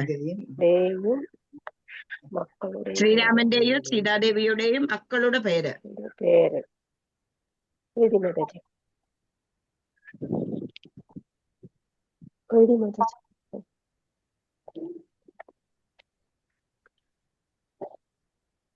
ക്വസ്റ്റ്യനായി. എത്രേ? 100. 10 ദിവസമായി നമ്മൾ തുടങ്ങിയിട്ടേ. 100 ക്വസ്റ്റ്യനായി. ഓക്കെ, ഹരേ കൃഷ്ണ, വെരി ഗുഡ്. എന്നാലും നോക്കുക, അതാ ഞാൻ പറഞ്ഞത്, നിങ്ങൾ ഇത് ബുക്കിൽ തന്നെ എഴുതണം. എഴുതി കഴിഞ്ഞു കഴിഞ്ഞാലുണ്ടല്ലോ നമുക്ക് ഇതാണെന്നുണ്ടെങ്കിൽ അവിടെ ഇവിടെ കളയരുത്. ഇതൊക്കെ എന്ന് പറഞ്ഞു കഴിഞ്ഞാൽ ചിലപ്പോൾ നമ്മുടെ ഒരു ട്രഷർ ആകുമെന്ന് എന്ന് പറഞ്ഞു കഴിഞ്ഞാൽ ഒരു നിധി ആയിരിക്കും. നമുക്കറിയില്ല, പണ്ട് നമുക്ക് ആൾക്കാർ എഴുതി വെച്ചതാണ് ഇപ്പൊ നമുക്ക് കിട്ടിയിരിക്കുന്നത്. താളിയോലയിലും ഒക്കെ എഴുതത്തില്ലായിരുന്നോ? അതിതല്ലേ ഓരോന്ന് ഞാൻ കണ്ടുപിടിച്ചുകൊണ്ട് വരുന്നത്, ഓരോന്ന് കാര്യങ്ങളും. ഇതൊക്കെ സൂക്ഷിച്ചു വെക്കണമെന്ന്. നമ്മളങ്ങനെ ഹാഫ് സെഞ്ചുറി കഴിഞ്ഞു അല്ലേ? എന്താന്ന് വെച്ച് കഴിഞ്ഞാൽ 50 ദശകം കഴിഞ്ഞു. ഇനി 51ാമത്തെ ഇതിലേക്കാണ് നമ്മൾ പോകുന്നത്. അഹാസുരവധവും വനഭോജനവും. ബഗന്റെ പൂതനയുടെയും ഒരു സഹോദരനാണ് അഹാസുരൻ. അന്നേരം ബഗനെ പൂതനെ ആര് കൊന്നു? ഭഗവാൻ കൊന്നു അല്ലേ? കണ്ടു, കഴിഞ്ഞ ക്ലാസ്സിൽ നമ്മൾ കണ്ടു, ബഗനെ കണ്ടു. എന്താന്ന് വെച്ച് കഴിഞ്ഞാൽ കൊറ്റിയായിട്ട് വന്നിട്ടാണെന്നുണ്ടെങ്കിൽ കൊക്കാട്ട് വന്നിട്ട് അതിനെ വലിച്ചേറി കളഞ്ഞില്ലേ ഭഗവാന്? എന്നിട്ട് ഈ പെങ്ങളുടെയും അനിയന്റെയും വധത്തിനുള്ള പ്രതികാരം എടുക്കാൻ വേണ്ടിയിട്ട് അകാസുരനാണെന്നുണ്ടെങ്കിൽ എന്ത് ചെയ്തു? വലിയ ഒരു പാമ്പായിട്ട് വന്നിട്ട് ഈ കൊച്ചുങ്ങൾ കളിക്കുന്ന സ്ഥലത്ത് ഇങ്ങനെ കിടക്കുക. ഒരു ഭയങ്കര ഒരു മലയുടെ കൂട്ടാണെന്നുള്ളതാ. ഈ കുട്ടികളാണെന്നുണ്ടെന്നുണ്ടെങ്കിൽ കളിച്ച് ഇങ്ങനെയൊക്കെ വരുന്ന സമയത്ത് അവര് എന്നെ അതിനിടെ പറയോ കണ്ണാ കണ്ടില്ലേ, ഭയങ്കര ഒരു മല, നോക്ക് എന്തൊരു നല്ല ഗുഹയാണ് ഇതിനകത്ത് എന്നൊക്കെ പറഞ്ഞിട്ടാണെന്നുണ്ടെങ്കിൽ ഈ പിള്ളേരെല്ലാം ഇവരിങ്ങനെ വാ തുറന്ന് കിടക്കുക. എന്നിട്ട് ആ കൊച്ചുങ്ങളെല്ലാം അതിനകത്തങ്ങ് കയറി എന്നുള്ളതാണ്. അകത്ത് കയറി കഴിയുമ്പോഴാണ് നല്ല പഴുപരുത്തൊക്കെ ഇരിക്കുന്നു. അന്നേരം ഈ പിള്ളേരെല്ലാം എന്നുണ്ടെങ്കിൽ അങ്ങോട്ട് വീഴാൻ പോകുന്നു, ഇങ്ങോട്ട് വീഴാൻ പോകുന്നു. എന്നിട്ട് പക്ഷേ ഈ പിള്ളേരെ അല്ലല്ലോ അവന് വേണ്ടുന്നത്, അവന് കൃഷ്ണനെ അല്ലേ വേണ്ടുന്നത്. കൃഷ്ണനെ അതിനു വേണ്ടിയിട്ട് എന്ത് ചെയ്തു, കൃഷ്ണൻ വരുന്നിടം വരെ ഇങ്ങനെ വാ തുറന്ന് കിടന്നു. ഭഗവാന് മനസ്സിലായി കുട്ടികളെല്ലാം ഇവന്റെ അകത്തായി കഴിഞ്ഞു എന്നുള്ളത്. ഭഗവാൻ എന്ത് ചെയ്തു, നേരെ അങ്ങ് വായിക്കകത്തൂടെ ഒന്നും അറിയാത്ത ഭാവത്തില് അകത്ത് കയറി കഴിഞ്ഞിട്ടാണെന്നുണ്ടെങ്കിൽ ഇവരങ്ങ് വായടച്ചു. ഭഗവാൻ കയറി കഴിഞ്ഞല്ലോ, പിന്നെ ഇനിയിപ്പം അവന് വേറെ ഒന്നും ചെയ്യേണ്ട ആവശ്യമില്ല. അതിന്റെ ഭഗവാനെ കൊല്ലുക എന്നുള്ളതാണ് അവന്റെ മെയിൻ പർപ്പസ്. അതിനെന്ത് ചെയ്തു, വായടച്ചു കഴിഞ്ഞപ്പോഴാണെന്നുണ്ടെങ്കിൽ ഭഗവാൻ എന്ത് ചെയ്തു, അവന്റെ ഈ കഴുത്തിന്റെ അവിടെ വന്നിട്ടാണെന്നുണ്ടെങ്കിൽ തന്റെ ശരീരത്തിന്റെ ചൂടങ്ങ് കൂട്ടി. അവൻ ആ ചൂടങ്ങോട്ട് സഹിക്കാൻ വയ്യാതെ വന്നപ്പോഴേ അവനെന്ത് ചെയ്തു, എന്നിട്ട് ഭഗവാനും കുട്ടികളും എല്ലാം അങ്ങനെ വെളിയിൽ വന്നിട്ട് പിന്നെ ഈ അസുരനെ കൊല്ലുന്നതാണ് നമ്മൾ അകാസുര വധത്തിൽ പറയുന്നത്. പിന്നെ അടുത്തത് എന്താ, വനഭോജനം. ഈ വനഭോജനത്തിന്റെ സമയത്താണ് നമ്മൾ അതെന്നുണ്ടെങ്കിലും ഉച്ചക്ക് ഉണ്ണാൻ വേണ്ടിയിട്ടൊക്കെ നിർത്തുന്നത്. ഭഗവാൻ വനഭോജനമൊക്കെ കഴിച്ച് കഴിയുമ്പോൾ നല്ല വിശ്രമിക്കുന്ന ഒരു സമയം പോലെയാണ് നമ്മൾ അതിനെ കാണുന്നത്. 100 ദശകമല്ലേ, അന്നേരം 50 കഴിഞ്ഞു, 51ാമത്തെ ദശകമാകുന്ന സമയത്ത് വനഭോജനം വരുന്നു. വനഭോജനത്തിന് അമൃതേത്ത് എന്നും പറഞ്ഞൊരു പാട്ടൊക്കെ ഉണ്ട്. ആ പാട്ടൊക്കെ പാടി പിന്നെ അതെന്നുണ്ടെങ്കിൽ ഭഗവത്ഗീതയുടെ 15ാമത്തെ അധ്യായമൊക്കെ വായിച്ച് നമ്മൾ നല്ലതുപോലെ നിർത്തിയിട്ട് പിന്നെ ഊണൊക്കെ കഴിച്ച് റെസ്റ്റൊക്കെ എടുത്തിട്ട് 2 മണിക്ക് പിന്നെയും തുടങ്ങും. അങ്ങനെ 52ാമത്തെ ദശകം തൊട്ട് ഭഗവാനാണെന്നുണ്ടെങ്കിൽ എന്നും എന്താ ചെയ്യുന്നത്, ഇവരെല്ലാരും ഇങ്ങനെ നമ്മളെങ്ങനെയാ കോളേജിലൊക്കെ പോകുന്ന സമയത്ത് അതിന്റെ സ്കൂളിൽ പോകുന്ന ഇപ്പോഴല്ലേ സ്കൂളിൽ ചോറും അതും ഇതൊക്കെ കിട്ടാൻ തുടങ്ങി. പക്ഷെ കോളേജിലൊക്കെ പോകുന്ന സമയത്ത് നമ്മൾ ഡബ്ബ കൊണ്ടുപോകത്തില്ലേ, പൊതിച്ചോറൊക്കെ കൊണ്ടുപോകല്ലേ. എന്ന് പറയുന്നത് പോലെ ഇവരും ഇവരുടെ വീട്ടിലെ എല്ലാ ഉച്ചയ്ക്ക് ഉണ്ണാൻ വേണ്ടിയിട്ട് എല്ലാ സാമഗ്രികളും ആണെന്നുണ്ടെന്നുണ്ടെങ്കിൽ ഇവരിങ്ങനെ ഒരു മുള ഇങ്ങനെ തോളി വെച്ച് അഗ്രത്ത് അത് ഇങ്ങനെ കെട്ടിയിടും, ഡബ്ബ കെട്ടിയിടും. ചോറ് പാത്രമൊക്കെ കെട്ടിയിട്ടിട്ട് അവരിങ്ങനെ സുഖമായിട്ട് പശുക്കുട്ടികളെയൊക്കെ മേയ്ക്കാൻ ഇങ്ങനെ പോകുന്ന സമയത്താണെന്നുണ്ടെന്നുണ്ടെങ്കിലും എന്ത് ചെയ്യും, എല്ലാവരും കൂടെ വട്ടത്തിലിരുന്നിട്ട് കൃഷ്ണനാണെന്നുണ്ടെന്നുണ്ടെങ്കിൽ അതിന്റെ നടുവിൽ നിന്നിട്ടാണെന്നുണ്ടെങ്കിൽ കൃഷ്ണന്റെ എന്ന് പറഞ്ഞു കഴിഞ്ഞാൽ നന്ദബാബയുടെ എന്ന് പറഞ്ഞു കഴിഞ്ഞാൽ എന്താ, അവരുടെ വീടെന്ന് പറഞ്ഞു കഴിഞ്ഞാൽ രാജാവല്ലേ, അതിനനുസരിച്ചുള്ള വിഭവങ്ങളായിരിക്കും എന്ന് വെച്ചോ. ചില കുട്ടികൾക്ക് അങ്ങനെ ഒന്നും കാണത്തില്ല. ചില പിള്ളേര് ഭയങ്കര പാവപ്പെട്ട വീട്ടിലായിരിക്കും, ചില നല്ല കുറച്ചൊക്കെ നല്ലതായിട്ടുണ്ട്, ചില ഇത്തിരി നല്ലതായിട്ടുണ്ട്. പക്ഷെ ഭഗവാൻ എന്താ ചെയ്യുന്നത്, എല്ലാം ഒരിടത്തിട്ടിട്ട് എല്ലാവരുടെ എല്ലാ ഡബ്ബകളും എല്ലാ വലിയ ഇലകളൊക്കെ കൊണ്ടുവന്നിട്ട് അതിനകത്ത് ഇട്ടിട്ട് എല്ലാവർക്കും എന്നിട്ട് അതിൽ നിന്നിട്ട് ഇങ്ങനെ കഴിക്കും. എന്നിട്ട് ഭഗവാൻ എന്ത് ചെയ്യും, തന്റെ കയ്യിൽ നിന്നിട്ട് എടുത്തിട്ട് ഓരോരുത്തർക്കും ഇങ്ങനെ ഉരുട്ടി കൊടുക്കും എന്നുള്ളതാണ്. എന്നിട്ട് അവര് ഭഗവാനെ തീറ്റിക്കും. നോക്കി ആ ഗോപന്മാരുടെ ഒരു ഭാഗ്യം നോക്കി, ത്രൈലോക്യനാഥനെ അവർക്ക് പറഞ്ഞില്ലേ, സാക്ഷാൽ വിഷ്ണുലോകത്ത് ഇത് കുറച്ചൊക്കെ പിന്നെ കുറെയൊക്കെ മുന്നോട്ട് പോകുന്ന സമയത്ത് ഇവർക്ക് മനസ്സിലായി ഇത് സാധാരണ ഒരു കുട്ടിയല്ല എന്ന് മനസ്സിലായി, സാക്ഷാൽ വിഷ്ണുവാണെന്ന് മനസ്സിലായപ്പം ഏ കാന എന്നിട്ടും അവർക്ക് ഇങ്ങോട്ട് സമ്മതിച്ചു കൊടുക്കാൻ പറ്റില്ല. ഞങ്ങളുടെ കൂട്ടുകാരനാണ്, ഏ കാന നിന്റെ വിഷ്ണുലോകം ഞങ്ങളെ ഒന്ന് കാണിക്കണമെന്ന് പറയാം. അന്നേരം ഭഗവാൻ എന്ത് ചെയ്ത് ഇങ്ങനെ ഒന്ന് കൈ ഒടിച്ചിട്ട് വിഷ്ണുലോകത്തെ ഇവരെ എല്ലാവരും കൊണ്ടുപോകും. വിഷ്ണുലോകത്തിൽ കൊണ്ടുപോകുന്ന സമയത്ത് എന്താ, സാക്ഷാൽ വിഷ്ണു എവിടെ കിടക്കുന്നത്, അനന്തശയന്റെ പുറത്ത് ഇങ്ങനെ കിടക്കുന്നു. അന്നേരം അവിടുത്തെ ലക്ഷ്മി, സഹസ്രകോടി ലക്ഷ്മികളല്ലേ അവിടുത്തെ പാറസേവ ചെയ്യുന്നത്. അങ്ങനെ ഒരു ഭയങ്കര ഒരു പോഷണസ് ഒക്കെ കണ്ടപ്പോൾ എന്ത് പറഞ്ഞു,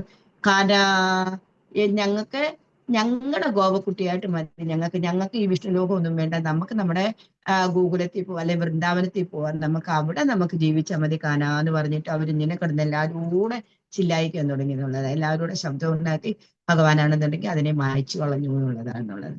എന്ന് പറയുന്നത് പോലെ അവര് ഗോപന്മാര്, ഭഗവാനും അത് തന്നെയാ. ഏറ്റവും ഇഷ്ടം എന്താണ്, ഗോപാല എന്ന് വിളിക്കുക, ഗോവിന്ദ എന്ന് വിളിക്കുക, അതാണ് ഭഗവാൻ ഏറ്റവും ഇഷ്ടം എന്നുള്ളത്. അന്നേരം ദ്വാരകയിൽ പോയിട്ടും ഭഗവാൻ എന്താ ഒരു ദ്വാരകാനാഥൻ എന്നുള്ള രീതിയിലല്ല ഭഗവാൻ ജീവിക്കുന്നത്. അവിടെയും ഗോപാലനും ഗോവിന്ദനുമായിട്ടാണ് ഭഗവാൻ ജീവിക്കുന്നത് എന്നുള്ളതാണ്.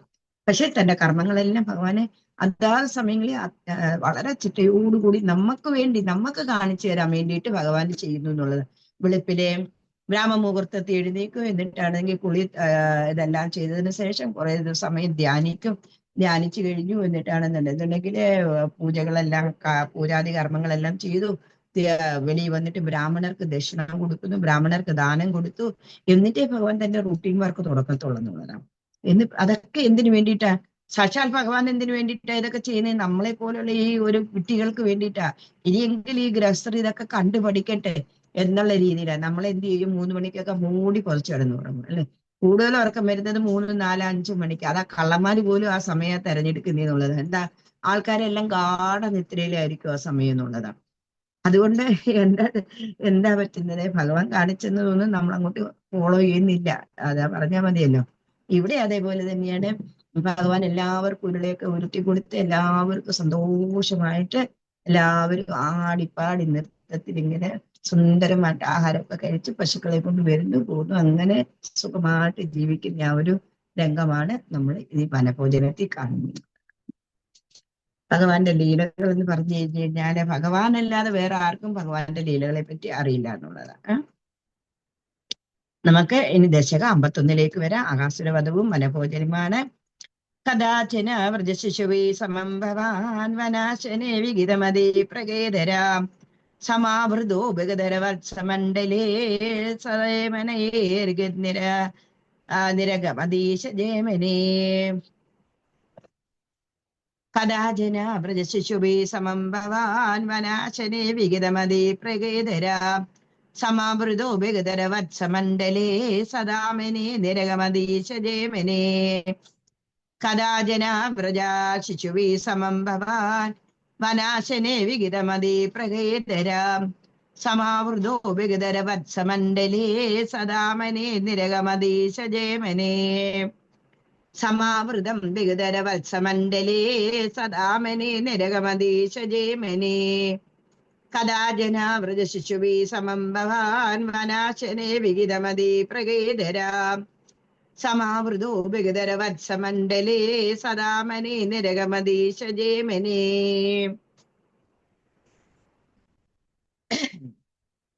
കഥാചന വ്രജശിശുവേ സമം ഭവാൻ വനാശനെ വിഗിതമതി പ്രകേതരാം സമാവൃതോ ഭഗധരവത്സമണ്ഡലേ സദാമനേ നിരഗമതീശ ജയമനേ. സദാമനേ നിരഗമതീശ ജയമനേ. വായിക്കാൻ പറ്റുമെങ്കിൽ വായിച്ചോളൂ. ഹരേ കൃഷ്ണ. കഥാചന വ്രജശിശുഭിः സമം ഭവാൻ വനാശനെ വിഹിതമതി പ്രകേതരാം സമാവൃതോ ബഹുതരവത്സലമണ്ഡലൈ സദേമൈനർനിരീഗമതീശ ജയമേനൈ. ജയമനേ. ഹരേ കൃഷ്ണ മാതാജി. കഥാചന വ്രജശിശുഭിः സമം ഭവാൻ വനാശനെ വിഹിതമതി പ്രകേതരാം സമാവൃതോ ബഹുധരവത്സമണ്ഡലേ സദേമനേർനിരഗമതീശ ജയമനേ. ഹരേ കൃഷ്ണ മാതാജി. നെക്സ്റ്റ്. ഹരേ കൃഷ്ണ മാതാജി. കഥാചന വ്രജശിശുഭിः സമം ഭവാൻ വനാശനെ വിഹിതമതി പ്രകേതരാം സമാവൃതോ ബഹുധരവത്സമണ്ഡലേ സദേമനേർനിരഗമതീശ ജയമനേ. ഹരേ കൃഷ്ണ. ഹരി ബോൾ. ഹരേ കൃഷ്ണ. നെക്സ്റ്റ്. ഹരേ കൃഷ്ണ. കഥാചന വ്രജശിശുഭിः സമം ഭവാൻ വനാശനെ വിഹിതമതി പ്രകേതരാം സമാവൃതോ ബഹുധരവത്സലമണ്ഡലേ സദേമനേർനിരഗമതീശ ജയമനേ. ഹരേ കൃഷ്ണ. ജയമനേ. ഒരു പ്രവചി വായിച്ചോളൂ. ഹരേ കൃഷ്ണ. കഥാചന വ്രജശിശുഭിः സമം ഭവാൻ വനാശനെ വിഹിതമതി പ്രകേതരാം സമാവൃതോ ബൃഹുതരവത്സമണ്ഡലേ സദേമനൈർനിരഗമതീശ ജയമനേ. ഹരേ കൃഷ്ണ. ജയമനേ. ഹരേ കൃഷ്ണ. കഥാചന വ്രജ ശിശുഭിः സമം ഭവ. എല്ലാവരെയും നിയന്ത്രിക്കാൻ ശക്തിയുള്ള ഗുരുവായൂരപ്പ എന്താണ്? വനാശനെ വിഹിതമതി പ്രകേതരാം. അതുകൊണ്ട് ഒരു ദിവസം പറഞ്ഞു, എന്താ നമുക്ക് ഭക്ഷണം കാട്ടിൽ വെച്ചാവട്ടെ എന്ന് ഗോപബാലന്മാരോട് പറഞ്ഞു. എല്ലാവരും വീട്ടിൽ നിന്നിട്ട് കൊണ്ടുവരുന്നു പറഞ്ഞു. സമാവൃതോ ബഹുധര വത്സമണ്ഡലേ സദാമനേ നിരഗമതീശ ജയമനേ. എല്ലാവരും എന്നിട്ട് വത്സമണ്ഡലം എന്ന് പറഞ്ഞ പശുക്കുട്ടികളുമായിട്ട് ചോറും കറികളും ഒക്കെ കഴിഞ്ഞിട്ട് എടുത്ത്, ഞാൻ പറഞ്ഞല്ലോ ഒരു മുളയിൽ ഇങ്ങനെ, അവിടെയൊക്കെ ഇപ്പോഴും അങ്ങനെ തന്നെയാണ് കേട്ടോ, ആൾക്കാർ പോകുന്നത് കാണാന്നുള്ളത്. ഒരു മുള ഇങ്ങനെ ഇടും, എന്നിട്ട് അതിന്റെ അറ്റത്താണെന്നുണ്ടെങ്കിൽ അവരുടെ അതെല്ലാം പാണ്ടങ്ങളെല്ലാം കെട്ടിയിട്ട് അതിനകത്ത് തോളി വെച്ചോണ്ട് പോകുന്നത് കാണാമെന്നുള്ളതാണ്. അങ്ങനെ എല്ലാവരും ഗോപന്മാര് പശുക്കുട്ടികളുമായിട്ട് ചോറും കറികളുമായിട്ടൊക്കെ വനത്തിലേക്ക് പോയി. വിനീരത തവ ചരണാംബുജദ്വയാദുദം ചിരം ത്രിഭുവന പാവനം ജജ മകർഷയാ പുളകധരേ കളേബരേ രുദൂഹിരേ ധൃതഭവദേ ഭവാദേശണോത്സവ വിനീരതസ്തവ ചരണാംബുജദ്വയാദുദം ചിരം ത്രിഭുവന പാവനം ജജ മകർഷയാ പുളകധരേ കളേബരേ ഉദൂഹിരേ ധൃതഭവദീഷണോത്സവ വിനീരത തവ ചരണാംബുജദ്വയാത് ഉദഞ്ചിതം ത്രിഭുവന പാവനം ജജ മകർഷയാ പുളകധരേ കളേബരേ ഉദൂഹിരേ ധൃതഭവദീഷണോത്സവ വിനീരത തവ ചരണാംബുജദ്വയാത് ഉദഞ്ചിതം ത്രിഭുവന പാവനം ജജ മഹർഷയാ പുളകധരേ കളേബരേ ഉദൂഹിരേ ധൃതഭവദീഷണോത്സവ വിനീരത തവ ചരണാംബുജദ്വയാത് ഉദഞ്ചിതം ത്രിഭുവന പാവനം ജജ മഹർഷയാ പുളകധരേ കളേബരേ ഉദൂഹിരേ ധൃതഭവദീഷണോത്സവ. വായിച്ചാട്ടെ. വിനീരത തവ ചരണാംബുജദ്വയാത് ഉദഞ്ചിതം ത്രിഭുവന പാവനം ജജ മകർഷയാ പുളകധരേ കളേബരേത് ഉദൂഹിരേ ധൃതഭവദീഷണോത്സവ. വായിച്ചാട്ടെ. ഹരേ കൃഷ്ണ. ഹരേ വാസുദേവ. വിനീരതസ്തംഭുജദ്വയാദുദഞ്ചിതം ത്രിഭുവന പാവനം രജ വർഷയാ പുളകധരേ കളേബരേ ഉദൂഹിരേ ധൃതഭവദീഷണോത്സവ. ഹരേ കൃഷ്ണ. ഹരേ കൃഷ്ണ. അടുത്ത വെച്ചോളൂ. ഹരേ കൃഷ്ണ മാതാജി. വിനീതസ്തവ ചരണാംബുജദ്വയാ ദുദുഞ്ചിതം ത്രിഭുവന പാവനം രജ മഹർഷയ പുളകധരേ കളേബരേ ഉദൂഹിരേ ധൃതഭവദീഷണോത്സവ. ഹരേ കൃഷ്ണ മാതാജി. ഹരേ കൃഷ്ണ. അടുത്ത ആള് വായിച്ചോളൂ.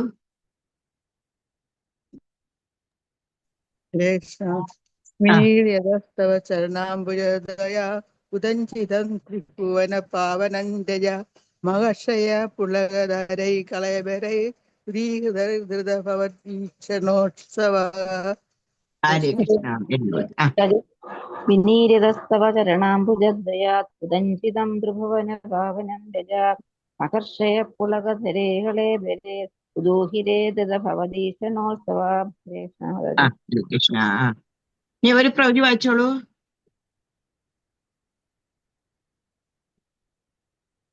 പ്രവചിമാനില്ലേ?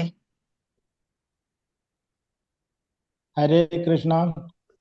വിനീര്യതസ്തവ ചരണാംബുജത്വയാ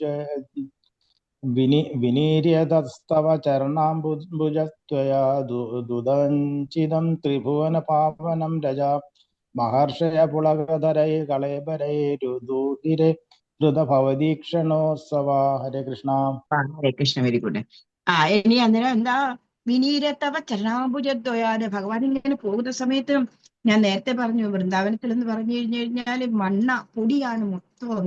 നേരത്തെ പറഞ്ഞില്ലേ എന്താ യശോദാമയാണെന്നുണ്ടെങ്കിൽ കണ്ണന് കാട്ടിലെല്ലാം പോകുന്ന സമയത്ത് മുള്ളും കല്ലും ഒക്കെ കൊള്ളും. അതുകൊണ്ട് കണ്ണനാണെന്നുണ്ടെന്നുണ്ടെങ്കിൽ ചെരുപ്പ് വേണമെന്ന് ചെരുപ്പ് വാങ്ങിക്കൊടുക്കാമെന്ന് പറഞ്ഞ സമയത്ത് ഭഗവാൻ പറഞ്ഞു, ഈ 9 ലക്ഷം പശുക്കളുണ്ട്, ഈ 9 ലക്ഷം പശുക്കൾക്കും ചെരുപ്പ് വാങ്ങിക്കൊടുക്കാമെന്നുണ്ടെന്നുണ്ടെങ്കിൽ ഞാനും ചെരുപ്പ് ഇടുമെന്ന് പറഞ്ഞു.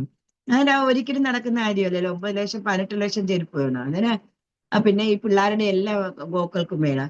അതുകൊണ്ട് ഒരിക്കലും നടക്കത്തില്ല. അതുകൊണ്ട് എന്ത് ചെയ്തു, ഇത് കേട്ടോണ്ട് ഈ ഗോക്കള് നിൽക്കുകയായിരുന്നു. ഇവരെന്ത് ചെയ്തു, പിന്നെ തൊഴുത്തിൽ നിന്നിട്ട് ഇങ്ങോട്ട് ഇറക്കുന്ന സമയത്തേക്ക് ഇവർ ഓടി ഓടി പോയിട്ട് എല്ലാ കല്ലും മണ്ണും എല്ലാം ആണെന്നുണ്ടെങ്കിൽ ഉടച്ച് ഭഗവാൻ നടക്കാൻ വേണ്ടിയിട്ട് അന്നുണ്ടെന്നുണ്ടെങ്കിൽ വെറും പൊടിയാക്കി എന്നുള്ളതാ.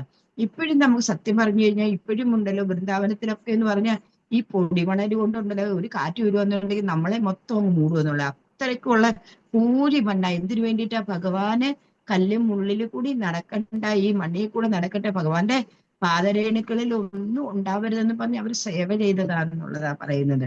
വൃന്ദാവനത്തിൽ ഇപ്പോഴും അങ്ങനെ അങ്ങ് പൊടിയോട് പൊടി വരുമെന്നുള്ളതാന്നുള്ളതാ. എന്താ നടക്കുന്ന സമയത്ത് ഇതും അതേപോലെ ഭഗവാൻ കൂട്ടര് 9 ലക്ഷം പശുക്കളല്ലേ ഇങ്ങനെ പോകുന്നത്. എന്നിട്ട് ഇങ്ങനെ പൊടി ഇങ്ങനെ വന്നുകൊണ്ടേയിരിക്കും.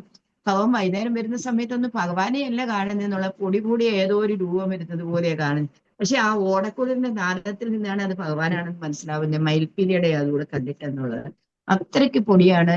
അന്നേരം ഈ പൊടി എന്താ ചെയ്യുന്നത്? അത് ഭഗവാൻ നടന്നു പോകുന്ന സമയത്ത് എന്തുവാ, പദാരബിന്ദങ്ങളിൽ നിന്നിട്ട് പൊങ്ങുന്ന ആ പൊടി ഉദംചിതം ത്രിഭുവന പാവനം രജ, ത്രിഭുവനത്തിനെ പാവനമാക്കുന്ന ആ പൊടി ഇത് എന്താ പരിശുദ്ധമാക്കുന്ന ആ പൊടിയുണ്ടല്ലോ, രജസ്. മഹർഷ്യാപുളകധരെ, മഹർഷിമാർക്കാണെന്നുണ്ടെങ്കിൽ അതങ്ങോട്ട് ധരിച്ചിട്ട് മഹർഷിമാര് പുളകാഞ്ചിതരാകുന്നു, രോമാഞ്ചിതരാകുന്നു എന്നാ പറയുന്നത്. ദൂഹരെ ധൃത ഭവതീക്ഷണോത്സവ. അങ്ങനെ ആ രോമാഞ്ചം എന്ന് പറഞ്ഞു കഴിഞ്ഞാൽ ഭഗവാൻ നടന്നു പോകുന്ന സമയത്ത് ഇങ്ങനെ പൊടിപടലങ്ങൾ ഇങ്ങനെ വരുന്ന സമയത്ത് മഹർഷിമാരെല്ലാം അവിടെ വന്ന് നിൽക്കുക. അദർശ്യരായിട്ടാണ് ഇവരെ, ഈ ഗോപകുട്ടികൾക്ക് ഇവരെ കാണാൻ പറ്റില്ല. അദർശ്യരായിട്ട് ഇങ്ങനെ വന്ന് നിന്നിട്ടുണ്ട് ഭഗവാന്റെ ആ പദാരബിന്ദങ്ങളിൽ നിന്ന് ഉയർന്നു വരുന്ന ആ രജസ് ഉണ്ടല്ലോ, അവരാണെന്നുണ്ടെങ്കിൽ സ്വന്തം ശരീരത്തിലേക്ക് ഇട്ടിട്ട് അവരിങ്ങനെ രോമാഞ്ചിതരായിട്ട് അവിടെ ഇങ്ങനെ നിൽക്കുമെന്നാ പറയുന്നുള്ളതാണ്. എന്ന് പറഞ്ഞു കഴിഞ്ഞാൽ ത്രിഭുവനത്തിനെയും പരിശുദ്ധമാക്കുന്നതല്ലേ ഭഗവാനെ. ആ ഭഗവാന്റെ പദാരബിന്ദങ്ങളിൽ നിന്നല്ലേ ഈ രജ വരുന്നത് എന്ന് പറഞ്ഞാൽ പൊടിമണൽ വരുന്നത്. അതിനെ അവര് സ്വയം ധരിച്ചിട്ട് അവര് പരിശുദ്ധരാകുന്നു എന്നാ പറയുന്നത്. പ്രജാരയത്യ വിരള ശാതലേ തലേ പശൂൻ വിവോ ഭവതി സമങ്കുമാരകേ അഹാസുരോ നിരുണതകായ വർത്തനീ ഭയാനക ചവതി സയാനക കൃതേ. പ്രജാരയത്യ വിരള ശാതലേ തലേ പശൂൻ വിവോ ഭവതി സമങ്കുമാരകേ അകാസുരോ നിരുണതകായ വർത്തനീ ഭയാനക ചവതി ശയാനകാകൃതി. ശയാനകാകൃതി. പ്രജാരയത്യ വിരള ശാതലേ തലേ പശൂൻ വിവോ ഭവതി സമങ്കുമാരകേ അകാസുരോ നിരുണതകാ വർത്തനീ ഭയാനക ചവതി ശയാനകാകൃതി. ശയാനകാകൃതി. പ്രജാരയത്യ വിരള ശാതുലേ തലേ പശൂൻ വിഭോ ഭവതി സമങ്കുമാരകേ അഹാസുരോ നിരുണതികാ വർത്തനീ ഭയാനക ചവതി ശയാനകാകൃതി. പ്രജാരയത്യ വിരള ശാതുലേ തലേ പശൂൻ വിഭോ ഭവതി സമങ്കുമാരകേ അഹാസുരോ നിരുണതികായ വർത്തനീ ഭയാനക ശബതി ശയാനകാകൃതി. വായിച്ചോളൂ. ഹരേ കൃഷ്ണ. പ്രചാരയത്യ വിരല ശാത്തലേ തലേ പശൂൻ വിഭോ ഭവതി സമം കുമാരകൈ അകാസുരേ നിരുണതകായ വർത്തനീ ഭയാനക ശബതി ശയാനകാകൃതി. ഹരേ കൃഷ്ണ മാതാജി. ഹരേ കൃഷ്ണ. പ്രജാരയത്തെ വിരളാശാദുലേ തലേ പശൂൻ വിഭോ ഭവതി സമം കുമാരകൈ അഹാസുരോ നൃണാദഹായ വർത്തിനി ഭയാനക സവതി ശയാനകാകൃതി. നമോ ഭഗവതേ വാസുദേവായ. പ്രചാരയത്യ വിരളചാദ്വലേ തലേ പശൂൻ വിഭോ ഭവതി സമം കുമാരകൈ അഹാസുരോ നൃണാദഹായ വർത്തിനി ഭയാനക സവതി ശയാനകാകൃതി. ഹരേ കൃഷ്ണ. Very good. വായിക്കാത്തവരോട് വായിച്ചോളൂ. ഹരേ കൃഷ്ണ. പ്രചാരത വിരള സ്വാതലേ തലേ പശുൻ വിഭോ ഭവതി സമം കുമാരകൈ അകാരസുരേ ദുരുണാദകായ വർത്തിനീം ഭയാനക സവതി ശയാനകാകൃതി. ഹരേ കൃഷ്ണ. ഹരേ കൃഷ്ണ. Very good. ഇനി ഒരു പ്രഭുജി വായിച്ചോളൂ. ഹരേ കൃഷ്ണ. പ്രചാരയത്യ വിരള ശാതുലേ തലേ പശൂൻ വിഭോ ഭവതി സമം കുമാരകൈ അകാസുരോ നിരുണതകായ വർത്തിനീം ഭയാനക സവതി ശയാനകാകൃതി. പ്രചാരയത്യ വിരള ശാതുലേ തലേ, അല്ലയോ സർവ്വവ്യാപിയായിട്ടുള്ള ഭഗവാനെ, എന്താ പശൂൻ വിഭോ ഭവതി സമം കുമാരെ, ഒരുപാട് പുല്ലുള്ള സ്ഥലത്ത് പശുക്കളെ ഇങ്ങനെ മേയ്ക്കാൻ വിട്ടു. മേയ്ക്കാൻ വിട്ടതിന് ശേഷം ആ സമയത്താണ് അകാസുരൻ എന്ന് പറയുന്ന ഒരു ഭയാനകമായിട്ടുള്ള ഒരു അസുരന്. എന്താ എല്ലാരും ഈ കംസനാണ് വിടുന്നത് കേട്ടോ. ആദ്യം പൂതനെ വിട്ടു, പൂതനെ കൊന്നു, ബഹനെ വിട്ടു. ഇവര് രണ്ടുപേരും അനിയനാണ് ഈ അകാസുരന്. അകാസുരന് പറഞ്ഞു എന്റെ ചേച്ചിയുടെയും ചേട്ടന്റെയും ആ വധത്തിനുള്ള പ്രതികാരം ഇനി എടുക്കണമെന്ന് പറഞ്ഞിട്ട് ഈ അകാസുരനാണെന്നുണ്ടെങ്കിൽ കംസൻ വരുത്തിയിട്ട് കംസന് ഈ അകാസുരനെ വിടുവാണ് കൃഷ്ണനെ കൊല്ലാൻ വേണ്ടിയിട്ട്. ഇവരാണെന്നുണ്ടെന്നുണ്ടെങ്കിൽ എന്താ പശുക്കളെ എല്ലാം മേയ്ക്കാൻ വേണ്ടിയിട്ട് നല്ല പുല്ലുള്ള സ്ഥലത്തേക്ക് വിട്ടിട്ട് കുട്ടികളെല്ലാം ഇങ്ങനെ ഓരോരുത്തർ നടന്ന് ഇങ്ങനെയൊക്കെ കളിക്കുമല്ലേ. ആ കളിക്കുന്ന സമയത്ത് അവരെന്താ കണ്ടത്, ഈ അകാസുരന് ഭയങ്കര തന്നെ ഭയാനകമായിട്ടുള്ള ശരീരം ഒരു പർവ്വതം പോലെ ഇട്ടിട്ട് വാ പൊളന്ന് അതിനകത്ത് എന്തോ ഒരു ഗുഹയാണെന്ന് വിചാരിച്ചിട്ട് ഈ ഗോപബാലൻ, നേരത്തെ ഞാൻ പറഞ്ഞു ഗോപബാലന്മാരെല്ലാരും അതിനകത്ത് കടന്നു എന്നുള്ളതാണ്. അന്നേരം ഗോപബാലന്മാരും കൃഷ്ണനും വരുന്ന സമയത്ത് വാ പൂട്ടിയിട്ട് ശ്വാസം മുട്ടിച്ച് കൊല്ലാൻ വേണ്ടിയിട്ടാണ് ഇവരിങ്ങനെ വാ വളർന്നിട്ട് അവിടെ കിടക്കുന്നത്. പിന്നെ ഭഗവാൻ വരുന്നതിന് വിട്ട് ഗോപബാലന്മാര് ഇതിനകത്ത് കടന്നു കഴിഞ്ഞു. നോക്കൂ, നല്ല ഒരു ഗുഹ, നമുക്ക് കളിക്കാൻ ഭയങ്കര നല്ല രസം. ഇതിനു മുമ്പിട്ട് ഈ ഗുഹ കണ്ടിട്ടില്ലല്ലോ എന്നൊക്കെ പറഞ്ഞ ഈ ഗോപന്മാര് അതിനകത്ത് കയറുന്നതെന്നുള്ളതാണ്. മഹാജല പ്രതിമദനോ ഗുഗാനിവ പ്രസാരിത പ്രതമുഖസ്യ കാനനെ മുഖോദരം ദിഗരണ കൗതുകാദ്യതാ കുമാരക കിമി വിദൂരകേതുയേ. മഹാജല പ്രതിമദനോ ഗുഗാനിഭ പ്രസാരിത പ്രതിമുഖസ്യ കാനനെ മുഖോദരം ദിഗരണ കൗതുകാദ്യതാ കുമാരക കിമി വിദൂരകേതുയേ. മഹാജല പ്രതിമദനോ ഗുഗാനിഭ പ്രസാരിത പ്രതിമുഖസ്യ കാനനെ മുഖോദരം വികരണ കൗതുകാദ്യതാ കുമാരക കിമപി വിദൂരകേതുയേ. മഹാജല പ്രതിമദനോ ഗുഗാനിഭ പ്രസാരിത പ്രതിമുഖസ്യ കാനനെ മുഖോദരം വികരണ കൗതുകാദ്യതാ കുമാരക കിമപി വിദൂരകേതുയേ. മഹാജല പ്രതിമദനോർ ഗുഹാനിഭ പ്രസാരിത പ്രതിമുഖസ്യ കാനനെ മുഖോദരം ദിഗരണ കൗതുകാദ്ഗത കുമാരക കിമപി വിദൂരകേതുയേ. മഹാജല പ്രതിമദനോർ ഗുഹാനിഭ പ്രസാരിത പ്രതിമുഖസ്യ കാനനെ മുഖോദരം ദിഗരണ കൗതുകാദ്ഗത കുമാരക കിമപി വിദൂരകേതുയേ. ഹരേ കൃഷ്ണ. മഹാജല പ്രതിമതനോർഗുഹാനിഭ പ്രസാരിത പ്രതിതമുഖസ്യ കാനനെ മുഹോദരം വിഹരണ കൗതുകാദ്ഗത കുമാരക കിമപി വിദൂരകേതുയേ. ഹരേ കൃഷ്ണ. ഹരേ കൃഷ്ണ. ഹരേ കൃഷ്ണ. ഹരേ കൃഷ്ണ മാതാജി. മഹാജല പ്രതിമദനോർഗുഹാനിഭ പ്രസാരിത പ്രതിതമുഖ്യസ്യ കാനനെ മുഹോദരം വിഹരണ കൗതുകാദ്ഗത കുമാരക കിമപി വിദൂരകേതുയേ. ഹരേ കൃഷ്ണ മാതാജി. ഹരേ കൃഷ്ണ. വായിച്ചോളൂ അടുത്താള്. ഹരേ കൃഷ്ണ. മഹാജല പ്രതിമതനോർ ഗുഹാനിഭ പ്രസാരിത പ്രതിതമുഖസ്യ കാനനെ മുഖോദരം വിഹരണ കൗതുകാദ്ഗത കുമാരക കിമപി വിദൂരകേതുയേ. ഹരേ കൃഷ്ണ. കൃഷ്ണ. വായിച്ചോളൂ. ഹരേ കൃഷ്ണ. മഹാചല പ്രതിമതനോർഗുഹാനിഭ പ്രസാരിത പ്രതിതമുഖസ്യ കാനനെ മുഖോദരം വികരണ കൗതുകാദ്ഗത കുമാരക കിമപി വിദൂരകേതുയേ. ഹരേ കൃഷ്ണ. ഹരേ കൃഷ്ണ. ഒരു പ്രവചിയോട് വായിച്ചോളൂ. ഹരേ കൃഷ്ണ. മഹാചല പ്രതിമതനോർഗുഹാനിഭ പ്രസാരിത പ്രതിതമുഖസ്യ കാനനെ മുഖോദരം വികരണ കൗതുകാദ്ഗത കുമാരക കിമപി വിദൂരകേതുയേ. ഹരേ കൃഷ്ണ. വായിക്കാത്ത പ്രവചിമാർ ആരേലും ഉണ്ടോ? വായിക്കാൻ ഇനി പ്രവചിമാർ ആരേലും ഉണ്ടോ? ഇല്ല.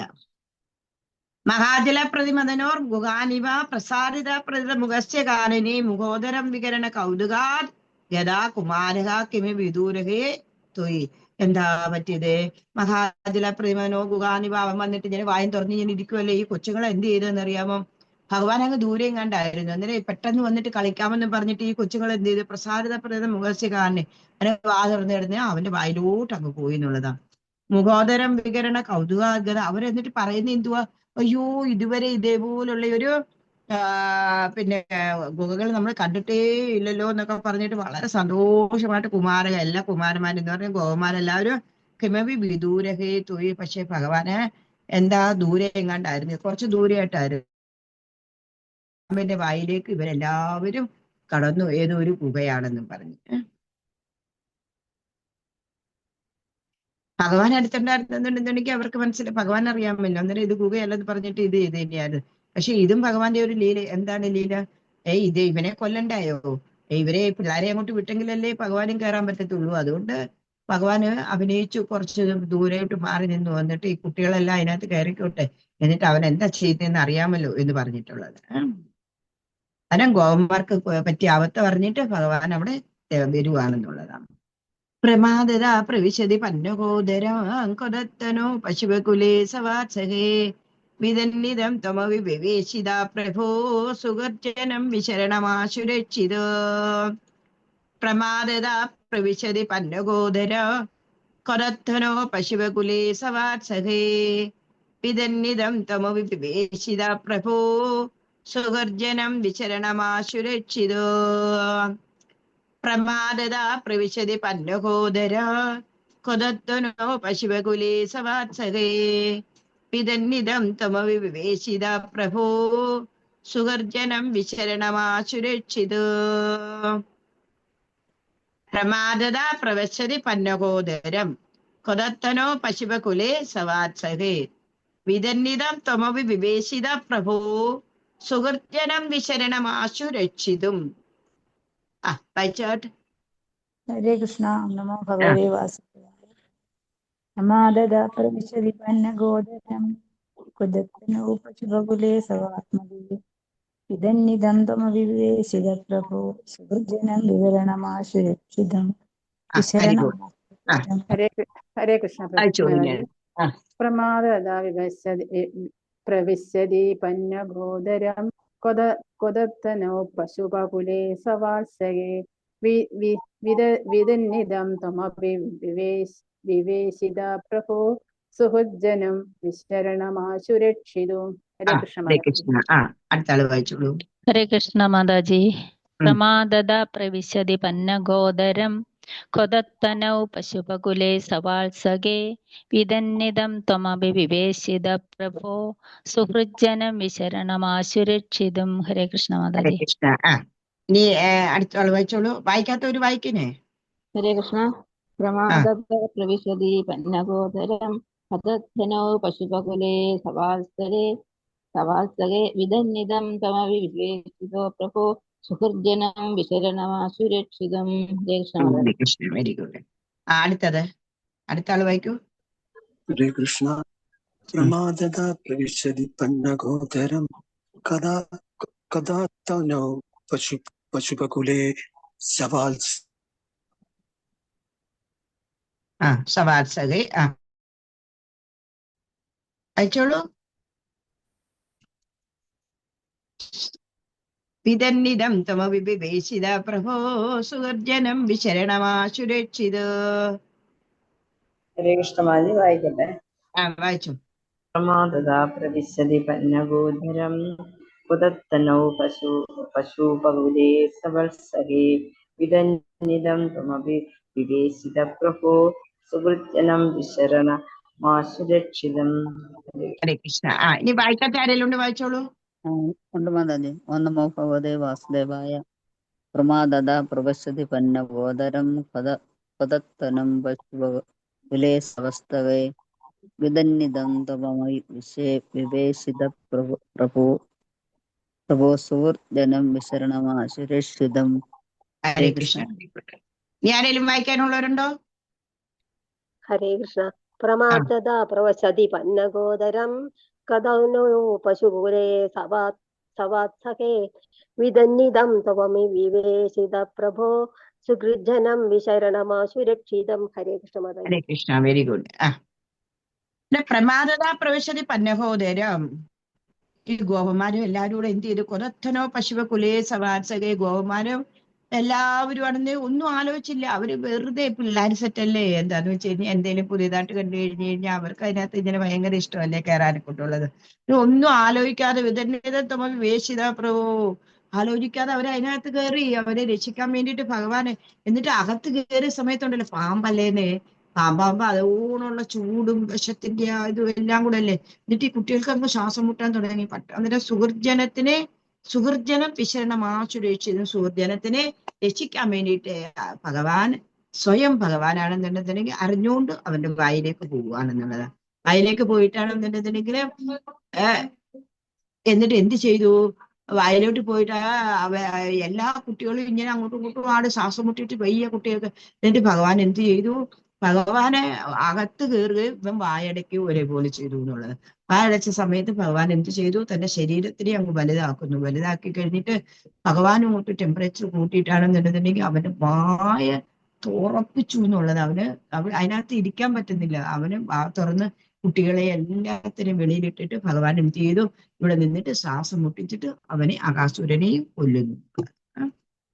അങ്ങനെ ഭഗവാൻ എന്നിട്ട് അകാസുരനെ കുട്ടികളെല്ലാം വെളിയിൽ വിട്ടതിന് ശേഷം ഭഗവാൻ സ്വയം വളർന്നിട്ട് അവനെ ശ്വാസം മുട്ടിച്ചിട്ട് അവനെ കൊല്ലുന്നു എന്നുള്ളത്.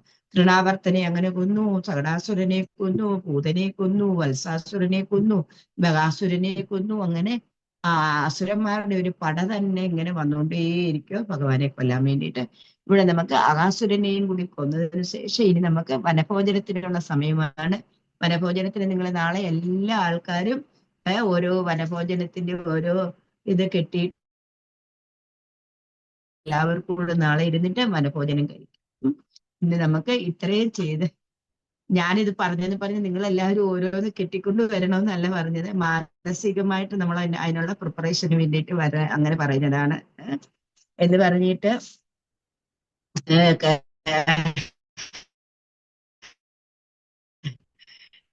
രാത്രിയിൽ എല്ലാവരും കാണിക്കണ്ട കേട്ടോ. നമ്മൾ മാനസികമായിട്ട് ഭഗവാനോടൊപ്പം തന്നെ വനഭോജനത്തിന് വേണ്ടിയിട്ട് നമ്മൾ തയ്യാറാവുന്നു. നാളെ ഇന്നത്തെ ദിവസത്തെ ഇതേവരെയുള്ള ഈ ക്ലാസ് ആണെന്നുണ്ടെങ്കിൽ ഭഗവാന്റെ തൃപ്പാദത്തെ, ഗുരുവായൂരപ്പന്റെ തൃപ്പാദത്തെ നമ്മൾ സമർപ്പിച്ചുകൊണ്ട് ഈ ക്ലാസ് ഇന്ന് നമുക്ക് ഇവിടെ സമാപ്തി ചെയ്യാം. എന്തെങ്കിലും സംശയം ഉണ്ടെങ്കിൽ, ആർക്കെങ്കിലും എന്തെങ്കിലും സംശയം ഉണ്ടെങ്കിൽ ചോദിക്കൂ. അറിയാവുന്ന തന്നെ പറഞ്ഞുതരാം. അറിയാത്തയാണെന്നുണ്ടെങ്കിൽ മിണ്ടാതിരിക്കുക. അല്ലാന്നുണ്ടെങ്കിൽ ആദികർത്തപ്രഭു. ഇന്ന് ആദികർത്തപ്രഭുവിന്റെ ശബ്ദമൊന്നും കേട്ടില്ലല്ലോ.